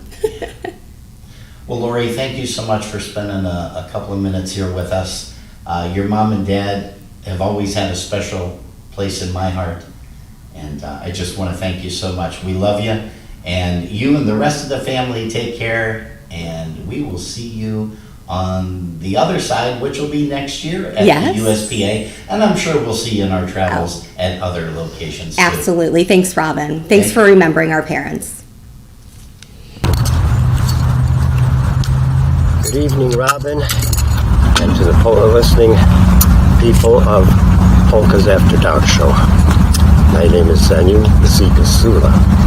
Tonight's rendition of Polkas from Heaven will have me talking a little bit about my days playing with Stash Balanda. Obviously, playing 33 some years with him has brought a lot of good experiences, some not so good, and some truly nightmares. I won't talk about the nightmares. That would have Robin having to tell you folks that he's got technical difficulty and would be cutting me off. One weekend on any Friday, as we always would meet in the evenings at Stash's house to go, our trip was going to Jack Patterson's Polka Rosa. Jack Patterson, who has since passed a few years ago, and Ginger, wonderful people and hosts. Getting to Stash's house generally about 15-20 minutes before our scheduled departing time would find me coming to the door, Susan opening the door, and either seeing Stash in the shower, or better yet, on the chair in his underwear. I knew that right then and there. Well, this is going to be a long weekend. By the time Stash would get himself together, get dressed, go into the bathroom, comb his 5 hairs, spray it down tremendously, we would leave. This weekend, Stash would always start driving until we would get to Toledo, Ohio. There we would pick up another polka musician from the Ann Arbor area, Jim Krupski. He has also passed. At that time, I would continue to start driving and would drive us till we get to the destination. Otherwise, we would never get there in time. It was about 6 o'clock in the morning. I'm driving, 7 o'clock in the morning. I'm driving, and clearly we knew we were lost. There was no GPS at that time. I think Stash may have had a flip phone, but I don't think he knew he had to flip the phone to answer it. So we're driving, and I see a neighbor. Cars had parked in his driveway. His hood is open. He's got a light hanging in there. He's draped over the side of the car with his head in the engine and his butt up sticking out into the air. We pull into the driveway. I walk up to the car and I hear this noise, so I proceeded to tell the gentleman, that's sure a fine whistle you got going there. The man lifts his head up, bangs his head up against the hood of the car. He gets himself off the side of the car, takes a rag, wipes his hand, and throws it on the car. At that point, I sort of thought I may be in trouble. Certainly, if someone had come to me like that, they'd be whistling a different tune. The man turns to me and says, you know, I've been working on this car since 4 o'clock, and I'll be darned if I can find, he may not have said darn, but I'll be darned if I can find where this noise is coming from. Well, sir, do you think you can tell us how do we get to Jack Patterson's place? Oh, yes, you need to go back down the road you came. Except when you get down about 3/4 of a mile, then you'll come to the fork in the road. Make a right-hand turn. Take that turn for another half a mile. You'll see another fork at the road. There's a boulder there. Make a left. Keep driving down that gravelly road for about another mile. Another fork in the road. There's a big tree there. Make a right-hand turn and some further directions. Mind you, in the hills of Pennsylvania where Jack lived, it's nothing but trees, gravel roads, fields, boulders, whatnot. We drove probably for another 45 minutes before I realized certainly we are not heading in the proper direction. We should have been there. I think the guy said we had about 4 or 5 miles to go. Once again, I'm asking a resident, how do we get to the Patterson's farm? Proceeded to get directions by the person telling us you need to go back to the other hill. You went too far. Here we go again, driving back to the hill. This continued probably for another hour and a half, and we finally get to the Patterson's place 2 hours later. This is the type of situation that we always experienced on our road trips. Not having good directions, leaving late, and whatnot. I have to say that these experiences is what has led me to wonderful, wonderful memories, meeting all of you, and being fortunate that I can have these thoughts in today's times. I wish for God to bless all of us with good health. Stash, rest in peace. I miss you. I love you all. Thank you. Well, thank you, Mr. Zenyu Zeke Asula, for graciously providing that video. I know it was outside, folks, and we had a little bit of wind in the background, but the wind was blowing through his hair. Didn't you see that? Wasn't that nice? Well, it was so nice. He did send another one, but we got it way too late to get it to air. We actually did get it, but it was like 1 minute before airtime, and we just weren't able to do it, but he understands that. Hey, the next individual that we have coming up is going to be talking about another very, very dear, close friend, and that is Mr. Paul Petruha, as he remembers Mr. Joe Juba. Paul, take it away. Hi, Rob and Jerry. Thank you for asking me to be a part of this Walk Through Polka Heaven series that you're doing. I watched a couple of these, and boy, it's really nice to hear stories about people you really didn't know about, know the stories about them anyway. And especially when you called me and asked me about Joe Juba, it really opened up a lot of memories about him. And me and Joe were very close. I first got introduced to Joe probably in the early 80s. He played with certain bands, and so did I, in the New Jersey area. And I didn't really get to know Joe till I joined Freddie K's band in, I guess it was early 90s. And I'll tell you, he was always a nice guy, don't get me wrong, but once I played the first job with him, his magnetic personality, his sense of humor, I felt compelled to. He had such a magnetic personality. I want to know more about this guy, hang out with him. We shared a lot of our sick humor, I should say, and just he's the brother I've never had, and it was really nice to be a part of Freddie's band and get to know Joe.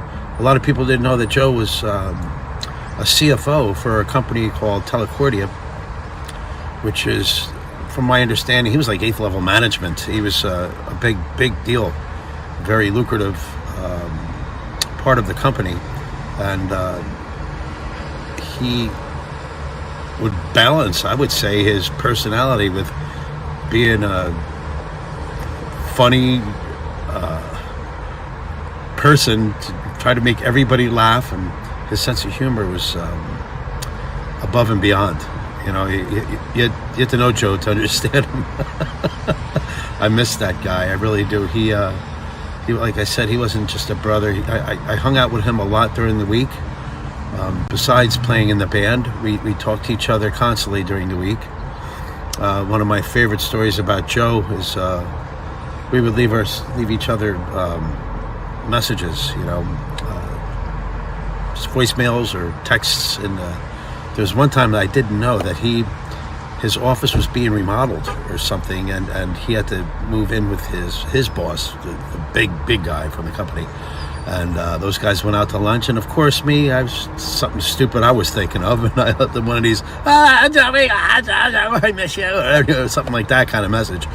So those two get back from lunch, and Joe just hits his voicemail, and of course here comes my voice across his email or voicemail, and he just calmly put his hand down, he said, and shut it off. And his boss turned and goes, "Oh no, I want to hear that." So Joe just calmly put it back on and played the rest of the message, which was, kind of something I shouldn't have left Joe. And his boss says, "So this is what you do on the weekends? This is who you hang out with?" Joe basically said, "Yeah." He goes, "I don't want to know." And when I'm about to stay, well, basically just after that, Joe gave me a phone call like, "Don't leave me messages like that anymore." I mean, we can laugh about it now, but I mean, we didn't, at that time.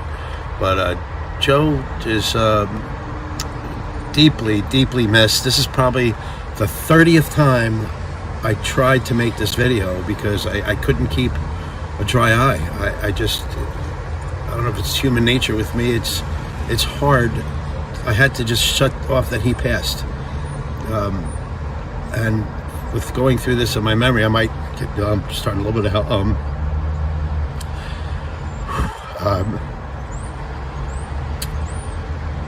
It's hard to do this for me.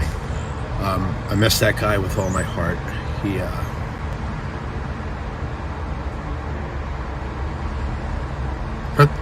He meant a lot to a lot of people. And beautiful family. Two of his kids, Liz and Kevin, used to come on the road with me and Lenny's band. Me and Joe would travel together, us being from New Jersey. And the two kids, and they were younger back then, would come with us, and we would joke with them and try to make them a part of Polkas. And it kind of worked because they're still involved to this day, which is great. It's good to see those two still being around in polka music. There's so many things I would love to sit and talk to you. But right now I'm in University of Orthopedic, and I'm trying to turn the camera to the building.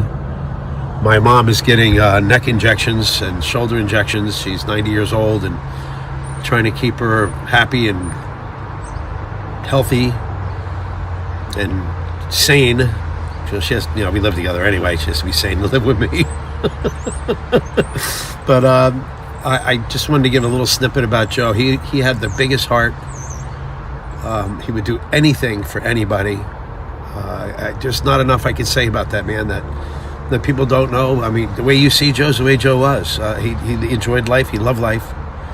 And for him being gone is very hard for me, and also, his family, obviously. But I miss that guy more than life itself. He, again, I'm getting choked up. I apologize for this, but I don't know what else to say. He just was a big part of my life. And as far as musically, when I started playing drums with Freddie K, actually I started on trumpet with Freddie, and Dave left and went with Lenny Gomolka and Chicago Push. So Freddie K, being my cousin, asked me if I would play drums, and I was ecstatic because I love playing drums. I never had the chance to play with a band, which I never really played with a band, 4-hour job, let alone just, in my basement, And so I go to Joe. I was excited, but I was also nervous. I'm like, Joe, what do we do? And Joe says to me, he goes, Paul, just go. I'll follow you. Just do whatever, and I'll follow you. And I'm going to tell you what, he was like white on rice. I'm not a schooled drummer to work with people at that point, didn't understand how it really worked. I just played and copied people on the albums the best that I could. And no lie, anything I put in there, Joe was right on. And a lot of people don't realize, at least my view is that the bass player is the lock between the music that's playing on. He's going to play the right bass notes to match the music, and also between the rhythm. So he's like the key to ties everything together, and he was very, very good at that. Very, very good. Any band he filled in with, he never missed a beat. If there was a key change that came up, nobody said nothing, he picked right up on it. He was absolute excellent musician. I just there's so many things going through my mind right now that it's like, I don't even, Joe's coming through like punching me saying, hey, say this. But listen, I just wanted to give you guys a quick thing. I think what you're doing with this Walk Through Polka Heaven thing is awesome. Again, being home with my mom most of the time, I enjoy your shows. And I listened actually last night to the one with Scrubbies and a bunch of other people you had in there. And I was just this is done so very tastefully, and it's nice to reminisce. And these people deserve our acknowledgement because they're a big part of polka music, and if it wasn't for these people in there, it probably wouldn't be where it's at today. They're like the foundation, the rock, and what you guys are doing here. And I know you say it's Jerry's idea, which is a great thing, but Robin, you have a lot to do with it also, both you guys, and also what you're doing with polka music. Robin, I hope this is what you're looking for. It's the best I could do without really bawling my eyes out. I tried like 10 times yesterday, and I just couldn't get through it without really bawling my eyes out. As you can still see, I'm still kind of like, whatever. But again, I'm waiting here for Mom. She hopefully these shots in her neck will make her life a little better. Poor lady, 90 years old, and just try to keep her out of pain and comfortable the rest of her life, you know. But listen, thank you for this honor. Thank you for what you and Jerry do for polka music, and love you guys. Take care. And that, of course, is Mr. Paul Petruha. Paul, thank you so much for taking the time to do that, to remember Joe Juba, famous bass player for, oh gosh, he played with Lenny, he played with The Beat, just a fantastic musician. And as you heard from Paul, a lot of stuff, you know, these folks are taking the time to send these videos. It's extremely difficult for a lot of them, as you can imagine. Hey, but we've got some more things that are coming up right now, and we definitely want to share them with you. But Jerry, why don't you give a shout out to some people that have faithfully tuned in this evening? I am going to try and do this as quickly as possible because there are a lot of hellos that we need to say. We have Bob Szymanski, Dave Zhenka, Vincent Sosnowski, Rick Kortakowski, Larry Kutas, Jason Zima, Camille Iwinski, Helga Leonard, my brother Dan Nowak, mwah, Michelle Szymanski, Ray Bajuik Jr., Christine Holchek, Tom Moroska, Maria Blasting, Chris Bleasdale, Valerie Nido, Kenny Mahalski, Ann Bozzarelli, Deborah Berting. Did I say Eric already? Eric and Justy are on. Kevin Strausberg, Andy Pilecki, Bernie Gorick, Helen Bobek, Amanda Lackey, I always say her name wrong. Tommy, no. Eddie Ryeski, Karen Hoody, Amy Franzak, Beverly Nibel, Louis Mattis. Lois Mattis. Corey's on with us. Corey Nido, Mike Posheb, Kathy Koblish, Helen Garbach, Adeline Robleski, Bernadette Reagan, Ray Bajuik Jr., I said him already. Princess is on with us. Doris Martin, Sue Howard, Steve Brown, Don Kozak, Jennifer Balanda Rutenberg, Daryl T., Mary Lou Cherniak, Carol Schmidtsky, Justina Darlock, Lou Burdick, Laura Lynn, Greg Russo, Wes Wellheim, Paul Delphine Kuhar. One Delphine out in Michigan. Jerome Skierzinski, Ed Skierzinski. Mueller, Tony Bialy. It's not phonetic. You know me. No, Joe that's good. Shiptka, Kevin Panner, Cheryl Brzezinski.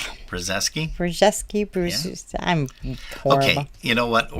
We've got probably maybe about 30 minutes. 8 more videos, folks. Bear with us. We thought we were going to be done at 9 p.m., but guess what? We're not. Hey, here is a little bit of reminiscing about 2 folks that lived in Arizona that paid a lot of visits here to Buffalo, New York. Here's a little memory of Ginger Rutkowski and also Bob J.O.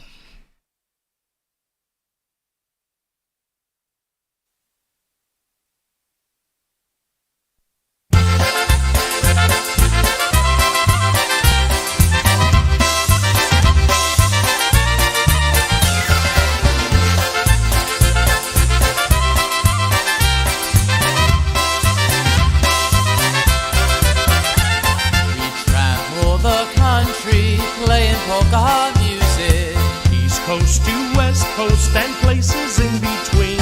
Our love for the music binds us together. All of us are part of one big polka family. We are family, polka family. We're the best of friends getting together now and then. We are family, polka family. This is what a family's supposed to be.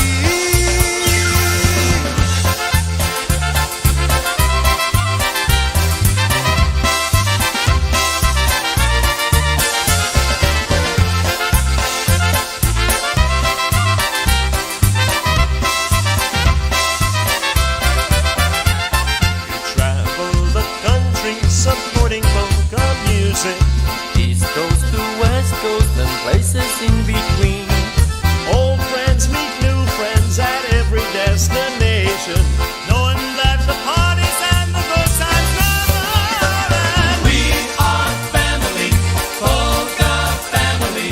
We're the best of friends getting together now and then. We are family, polka family. This is what a family's supposed to be. Everybody now. We are family, polka family. We're the best of friends getting together now and then. We are family, polka family. This is what a family's supposed to be.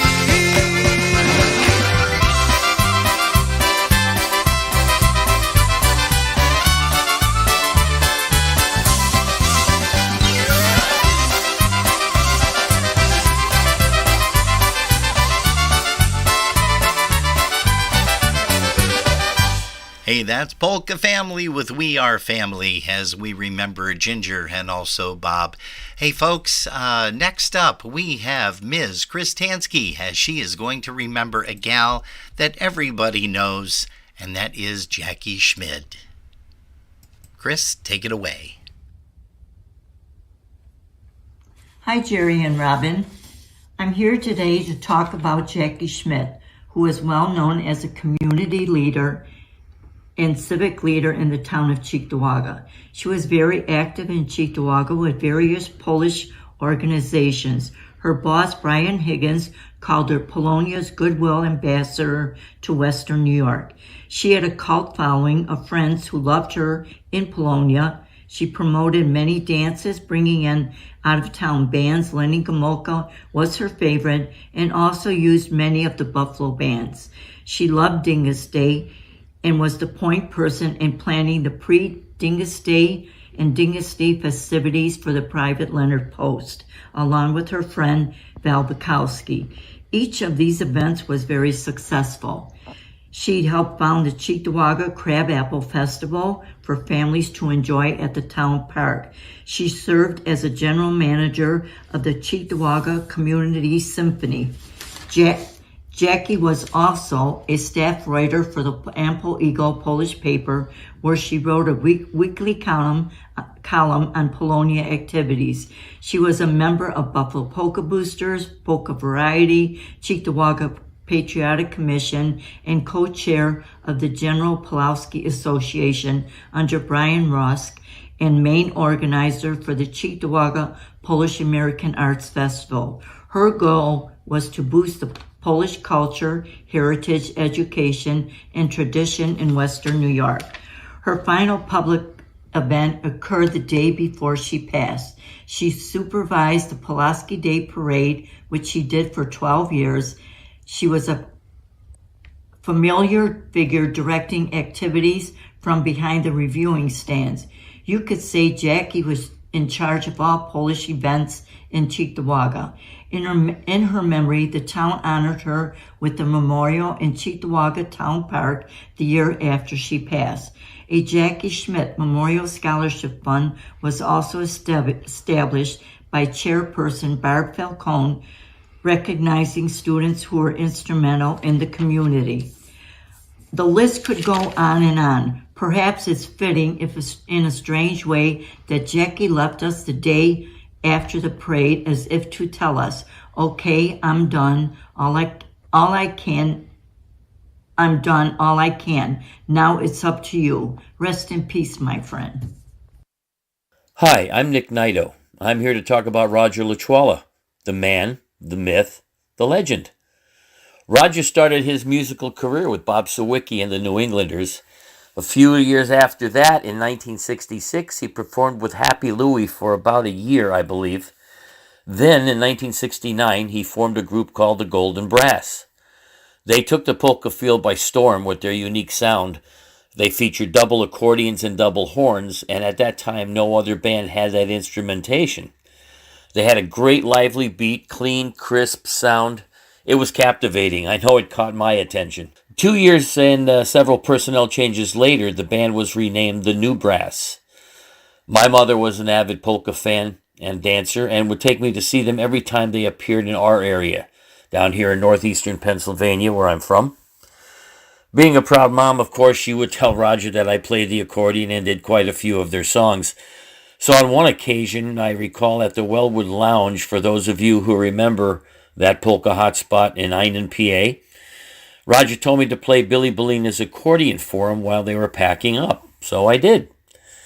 I remember him saying, "Not bad, Naito, I'll keep you in mind if we need a fill-in." So I thought he was just being nice and didn't think much of it. Months later, shortly after turning 17, Roger called me to sit in for Eddie Bajer on several jobs.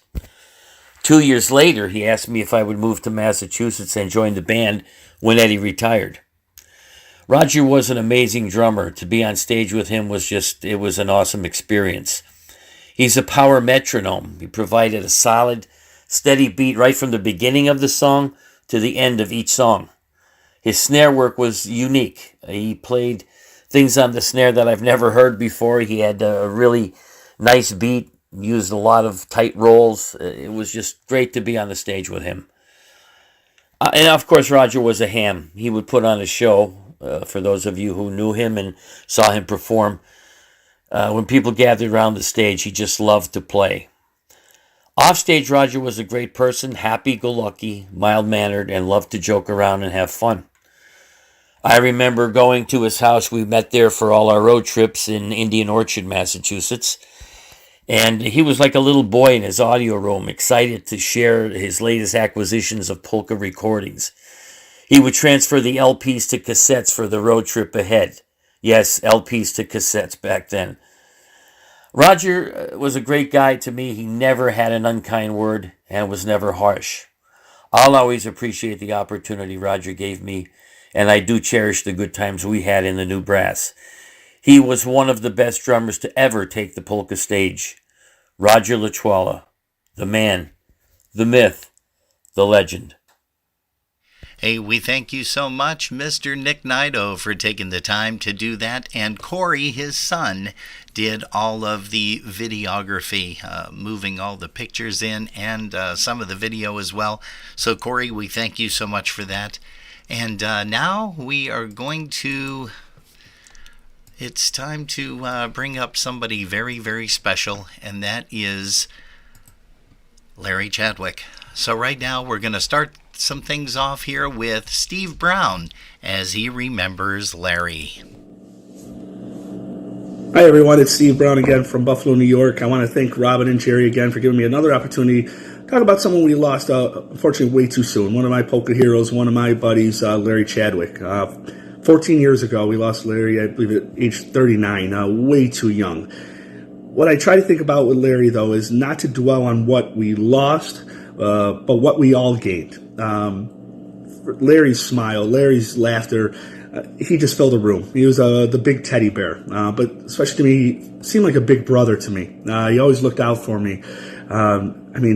I'm a young, poor college kid eating ramen noodles and 99-cent beers, with buddies. But Larry would, last 20 in his pocket, he'd make sure, hey, Steve, come on, we're going to go out. You can come out with me. We'll do this and do that. And Larry was just so much fun. One of my favorite stories was Town Edge Bowling Alley, right in Kaisertown in Buffalo. If you guys remember, it's a small little bar, little side room. We had Dynatones playing.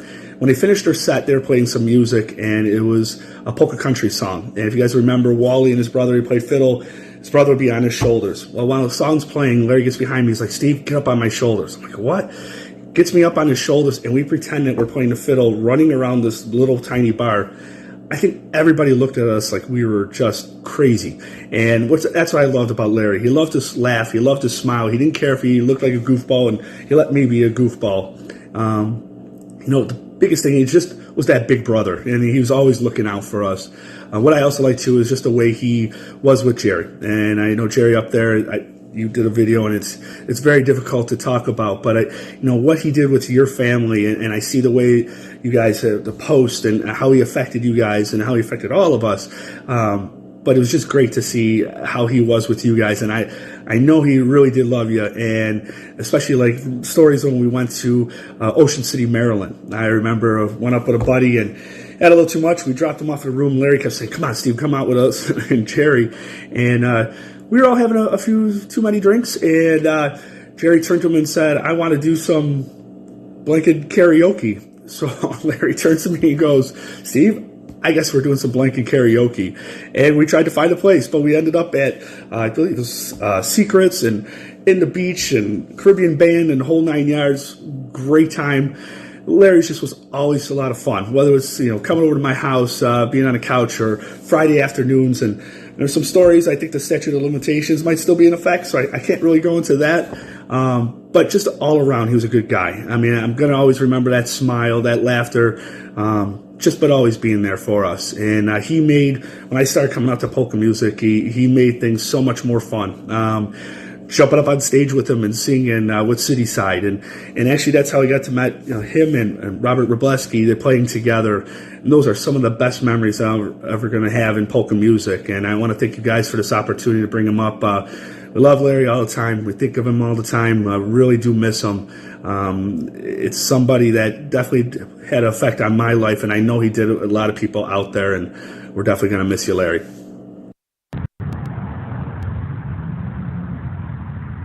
Hello, everyone. My name is Eric.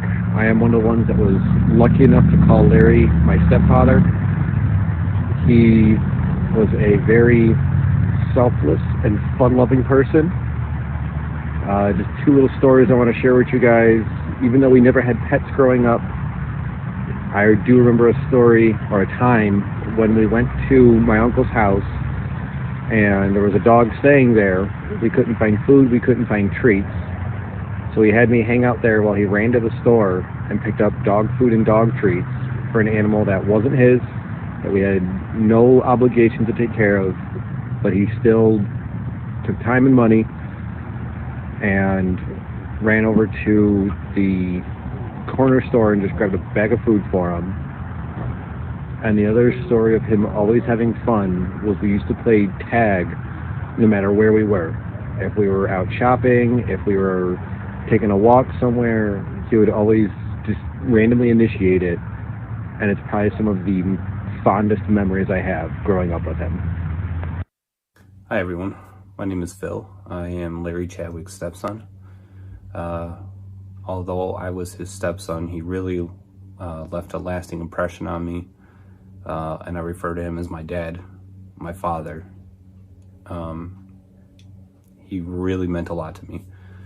We only had a short amount of time together, but we had so many memories together that really put him to the top of anybody I could ever think of in my life. I wanted to hop on for the Remembrance show and bring up a little funny story, funny-ish. The day he hit me in the head with a shovel. It's one of my favorite memories, although you would think it wouldn't be, but it is. My niece was born in 2001, December. Very bad snowstorm blanketed our area. My mom and my dad had taken my sister to the hospital so my sister could deliver. They came home. It was probably 1, maybe 2 in the morning. They were at the hospital all day with my sister the previous day with my older sister, and finally got home tired, driving through snow, white knuckling it pretty much all the way home. They get home and they get stuck in the driveway. My mom comes in and my dad comes in, and my mom just goes, "Hey, go outside and help your dad." I'm like, okay, no problem. So we get out there and I'm trudging through the snow to get to him. And he's down this really long driveway on Harlem Road. So what we needed to do was, get the car unstuck, push off of Harlem Road into the driveway. There was no room for that. We weren't going to be able to do it, but we had to try anyway. I get bundled up and I start running up towards him, and he's, digging in over his shoulder, digging in over his shoulder. And me not thinking, I'm just going up and saying, "Hey Dad, how do you need some help?" And I, as he's digging down, and I come up behind him like an idiot, and he digs down and he flips up and he hits me right in the head with a shovel. All right. So I don't know if you could see, there's a little scar here.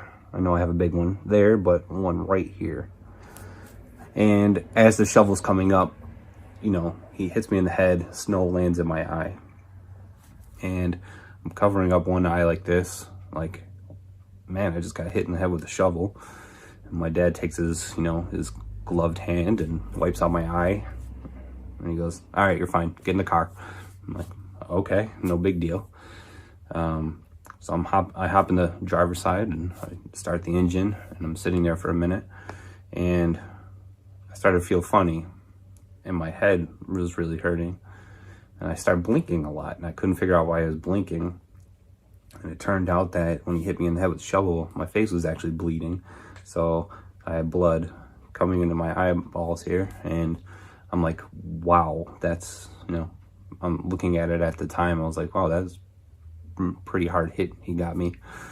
So I'm in the car wiping blood out of my eyes and still trying to start the car, and he kind of gives up after a little bit, you know, being real tired and having a lot going on. He just wanted to be done with it. He knew the car wasn't going to go anywhere, but you know, we had to give it that old college try there. We go back into the house. He sees that I'm bleeding, and now I'm sitting in there and I'm vomiting because now I have a concussion. And one of the things that really made me realize what kind of a person he was he sent everybody else to bed. Sent my mom to bed, sent like my younger siblings to bed, put everybody to bed. And he stood up with me for a very long time. Like, there was just, I was throwing up, he was right there with me. And if you know anything about Larry, he would, at the sight of vomit or somebody vomiting, it would make him, you know, kind of gag. And he stayed up with me all night. As long, he goes, hey, I can't have you go to sleep. You and I will stay up the entire time. So I stayed up probably as long as I could. And I remember kind of waking up intermittently, and he would still be awake. So, you know, 4 o'clock in the morning, 5 o'clock in the morning, the guy didn't sleep until he knew I was okay, until I made it through the night. And that really just goes to show you how much of a person he was, what kind of person he was. He's just a great man and didn't care about anything except for the people he was taking care of. You know, that really means a lot to me. And I kind of live my life like that now too. Like, I'll put everybody else before myself, because learning how he did it is the way I want to live my life. You know, so hey, Dad, I just want to tell you I love you. I really miss you a lot. It's really tough for me to say that. I really miss you. All right. Well, thank you for letting me hop on here and, you know, talk about my dad. Thank you, Mom and Robin, for putting on this show. I appreciate it, and I love everybody. See ya. Hey, my name's Justina. I am Jerry Chadwick's daughter, and I am going to talk to you about the guy I was lucky enough to call my dad, Larry Chadwick. To be honest, I've known about this project for a long time, and I just thought to come up with one story about Larry would be impossible. You know, I just have so many amazing memories of him, and this was not the easiest thing to do. I did write some notes, so bear with me. Larry came into my life when I was about 11, somewhere around there. And, you know, my first instinct on my mom telling us that we were going to meet him, I was like, who's this guy? You know, who's this chump coming over? But as soon as I saw Larry's face, I knew he was like completely different. Not only did he care about my mom, but he cared about us too. And for a single mom with 4 kids, you know, that was kind of rare to see. It wasn't long before Larry pretty much filled a gap in our family that we didn't even know we had. You know, he instantly became a mentor. He was funny. He would take us places. He would make sure that there was always, you know, mom and the kids. You know, Larry taught us so much about the importance of life, what's important, what's not important. And one of the big ones is, you know, he always let us be us. He always told us that we can be as unique as we want. There's nothing wrong with that. And that family is literally everything. If anything came up with family, Larry would drop whatever he was doing to be there for us. It's kind of funny because I was just talking to my daughter. She's 12 years old. And right now, everything is just, Mom, you're embarrassing me. Mom, stop embarrassing me. So I just told her the story last week that when I was in middle school, Larry would pick me up from school every single day. And I would know that Larry was there before even walking outside of the building, because I could hear polkas inside the hallways of my school. Like, everybody could. He would blare it so freaking loud. And I always remember, like, running out of school as fast as I possibly could to, just try not to be seen. But all my friends knew. All my friends knew that it was Larry outside, and it was great. But to be honest, I would give anything in the entire world to walk out of that building one more time just to see him waiting outside of school with me, even with the blaring polkas. No big deal. He would always just be standing by his car with a smile on his face, and I would just die to see that again. As I got older, I was never embarrassed again. I would take all my high school friends with me to polkas, all different types of nationalities, not even Polish, and they would have a freaking blast. And Larry would call us out one by one, just giving us a shout out. And that was just Larry. It was great. Unfortunately, Larry was taken and called to heaven way too soon. And, I wish every single day that he could see us now. We're still such a tight-knit family, and, we still carry on his traditions. We make time for each other. I wish he was able to see my children, my brothers and sisters' children. I wish he would walk me down the aisle when I get married. But unfortunately, at least we have his memories and, all the things that he taught us to be good human beings. And that is really important. So we're going to pass that on to our children too. Thanks for letting me talk. And I miss him every single day. Well, that was the family. We are going to save the best for last, and that, of course, is you. And thank gosh that we recorded yours just a little bit earlier, because I don't know, with all of that excitement and remembrance of Larry, if you would have been able to pull it off. I really don't know. Hey, but we want to thank each and every one of you folks for taking the time over these past 5 weeks. It's been a long time.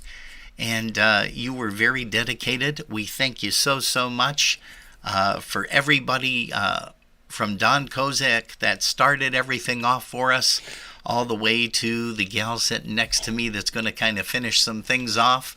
But once again, we can't thank you guys enough. Hey, don't forget, there is no interview tomorrow, and there is no broadcast next Saturday, because Jerry and I are going to be attending a wedding. We're going to a wedding. Yeah, we're going to be attending a wedding next week, Saturday. Not too far from here, a couple of hours away. But again, we thank you so much for watching A Walk Through Polka Heaven, brought to you by Polkas After Dark. And once again, we just can't thank you guys enough. And now we're going to finish it out with a very, very special gal. And check this out, because she did a great job, folks. What can I say about a man that literally changed my life? Larry was a unique individual that always put family first. Well, after his music, of course. But seriously, his dedication to the two things he loved most was incredible. As most of you know, Larry and I met at the Metropolitan on Clinton Street. One day he came and sat down with my mom and I. We had a brief conversation, but mostly he just needed a place to rest. It was 1999, just after his birthday and the passing of his dad. Neither of us thought anything of the encounter, but as Mom and I began rediscovering the fun of polka music, we saw Cityside more often. They played everywhere. Each time Larry and I had a conversation, something changed. We were both involved with other people, so being together wasn't an option. I remember turning to my mom and Carl Zielinski and saying, "There's something about that guy. If I ever get a chance to be with him, I will jump at the chance." Thankfully, that day came months later. I am very grateful to Larry for bringing me the love of polka music and the many friends I have made. When Larry passed, it was so hard to be with people who loved him as much as I did, and who missed him too. But my appreciation for the music and the things he taught me about the music brought me back, and thankfully it did. If you are fortunate enough to love the music, finding a friend that loves it is never far away. I have so many memories of Larry in the short time we were together, and to pick one would just be impossible. Not many people know that Larry played in a punk rock band. Yes, punk rock band. Purple, mohawk, and everything. But he noticed that the gigs around town really weren't that big, and he wasn't playing that often. His brother Eddie Chadwick was gigging every weekend and making more money playing polkas. That's when he decided it was the better way to go. I don't know if Jan Simon's Musical Air was his first band, but playing with them in 1985 makes him about 16, so I'm guessing that's pretty close. He later played with Cityside, filled in with Jersey Polka Richie, went back to Jan Simon in 2004 for a reunion that just kept giving. And he also formed the Nickel City Notes in 2007, I think it was. Now on to a funny story, just one of many. We were hunting for a Christmas tree the one year, and we were determined to have a real Christmas tree. I had stopped at a drugstore and bought one of those little fake trees, and this thing looked like Charlie Brown's Christmas. Larry looked at me and he said, "There is no way we are having that in our house," so we decided to start looking for a real one. We went to a few lots, and unfortunately, due to Larry's spontaneous tag with the kids, we always would leave without a tree. It was about a week before Christmas, and we were trying to figure out what we're going to do for the tree. And fortunately for us, we lived on Harlem Road. Right across from our house was a gas station that had trees there. So we decided, all right, we're just going to go across the street and see what they have. We finally all decide on a tree. The guy wraps it up. We walked back across Harlem Road, and it was about 7 o'clock at night. It was crazy busy. Week before Christmas, traffic was always crazy. We get in the house, get the tree in, put it in the stand, and open it up. And I got to tell you, no lie, it was like National Lampoon's Christmas Vacation. The whole thing filled our living room.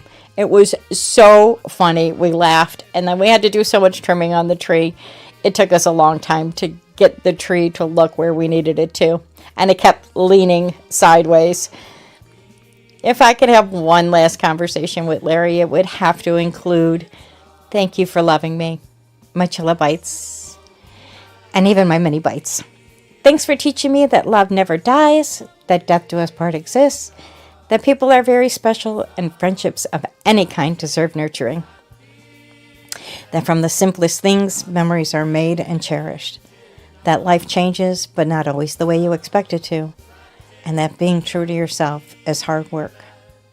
You, Mr. Chadwick, touched many lives, and you continue to be with us in our hearts and our memories, and will never be forgotten.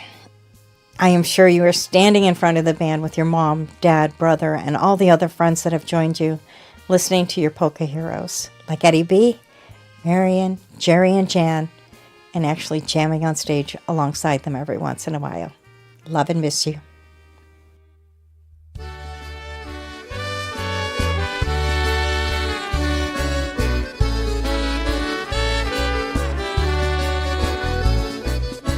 You are my darling angel. You were sent from above. You are my darling angel. You're the one that I love.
sad and so lonely until you came my way.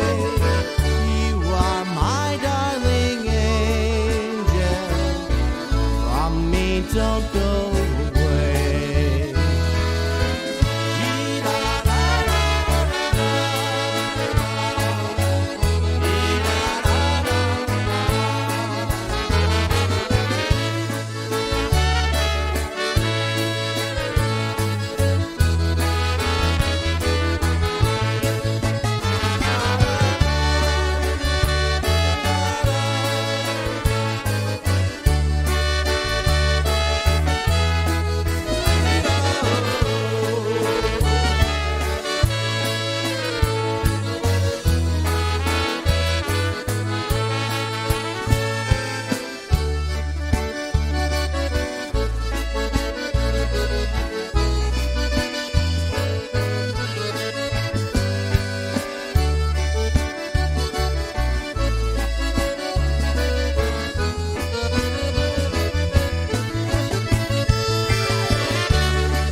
Smiles that make us happy.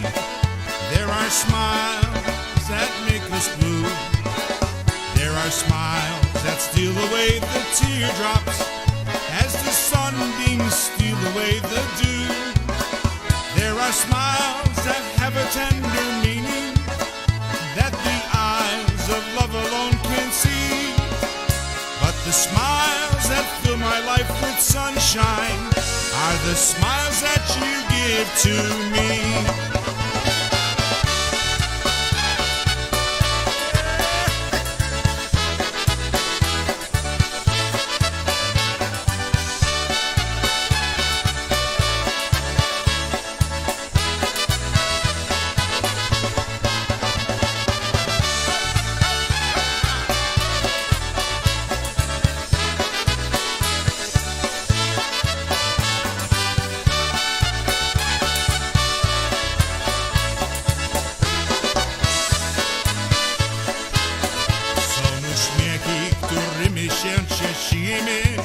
Są uśmiechy, którymi się smucimy. Są uśmiechy trochę lepsze. Tak lubimy ich jak słonkie ciepłe. Są uśmiechy z miłym znaczeniem. Co widzą tylko oczy miłości. Ale najlepsze uśmiechy są twoje. Twoje uśmiechy radości.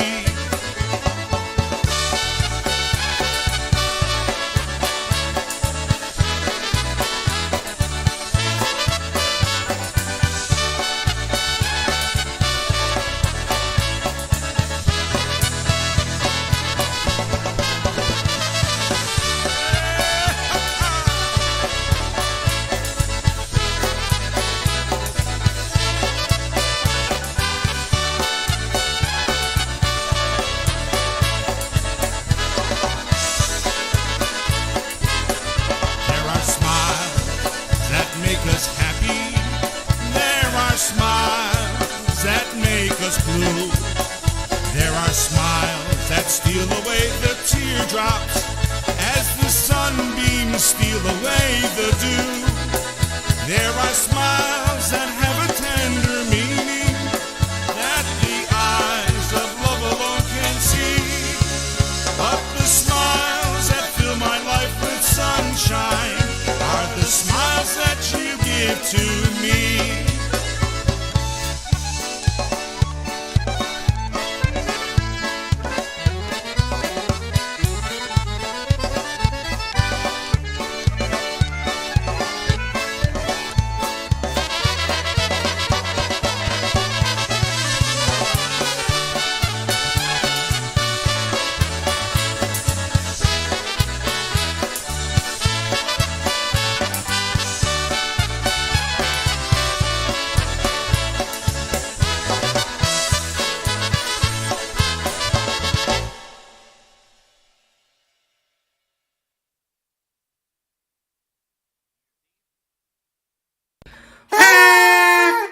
everybody. I'm Katie. And I'm Haley. And we have an important announcement for you guys. Now get out your calendars and make plans to attend the Pukoyashu New Year's Eve weekend extravaganza. When is it, you may ask? Saturday, December 31st, featuring Michael Costa and The Beat and Polka country musicians. Dinner is at 5:30 p.m. and music is from 7 to 1 a.m. Now no better way to spend your first day 2023 by listening to Michael Costa and The Beat and Polka Family. Music is from 2 to 8 p.m.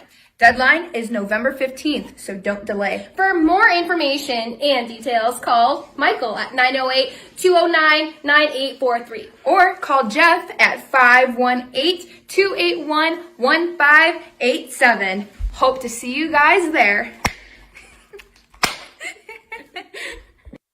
Well, Audrey B. and Nolan K., thanks so much for joining us here on Polkas After Dark, a walk through Polka Heaven, as we remember Dad, C.J. Lakowski. Thanks, guys. Thank you for having us, Robin. Please don't touch me.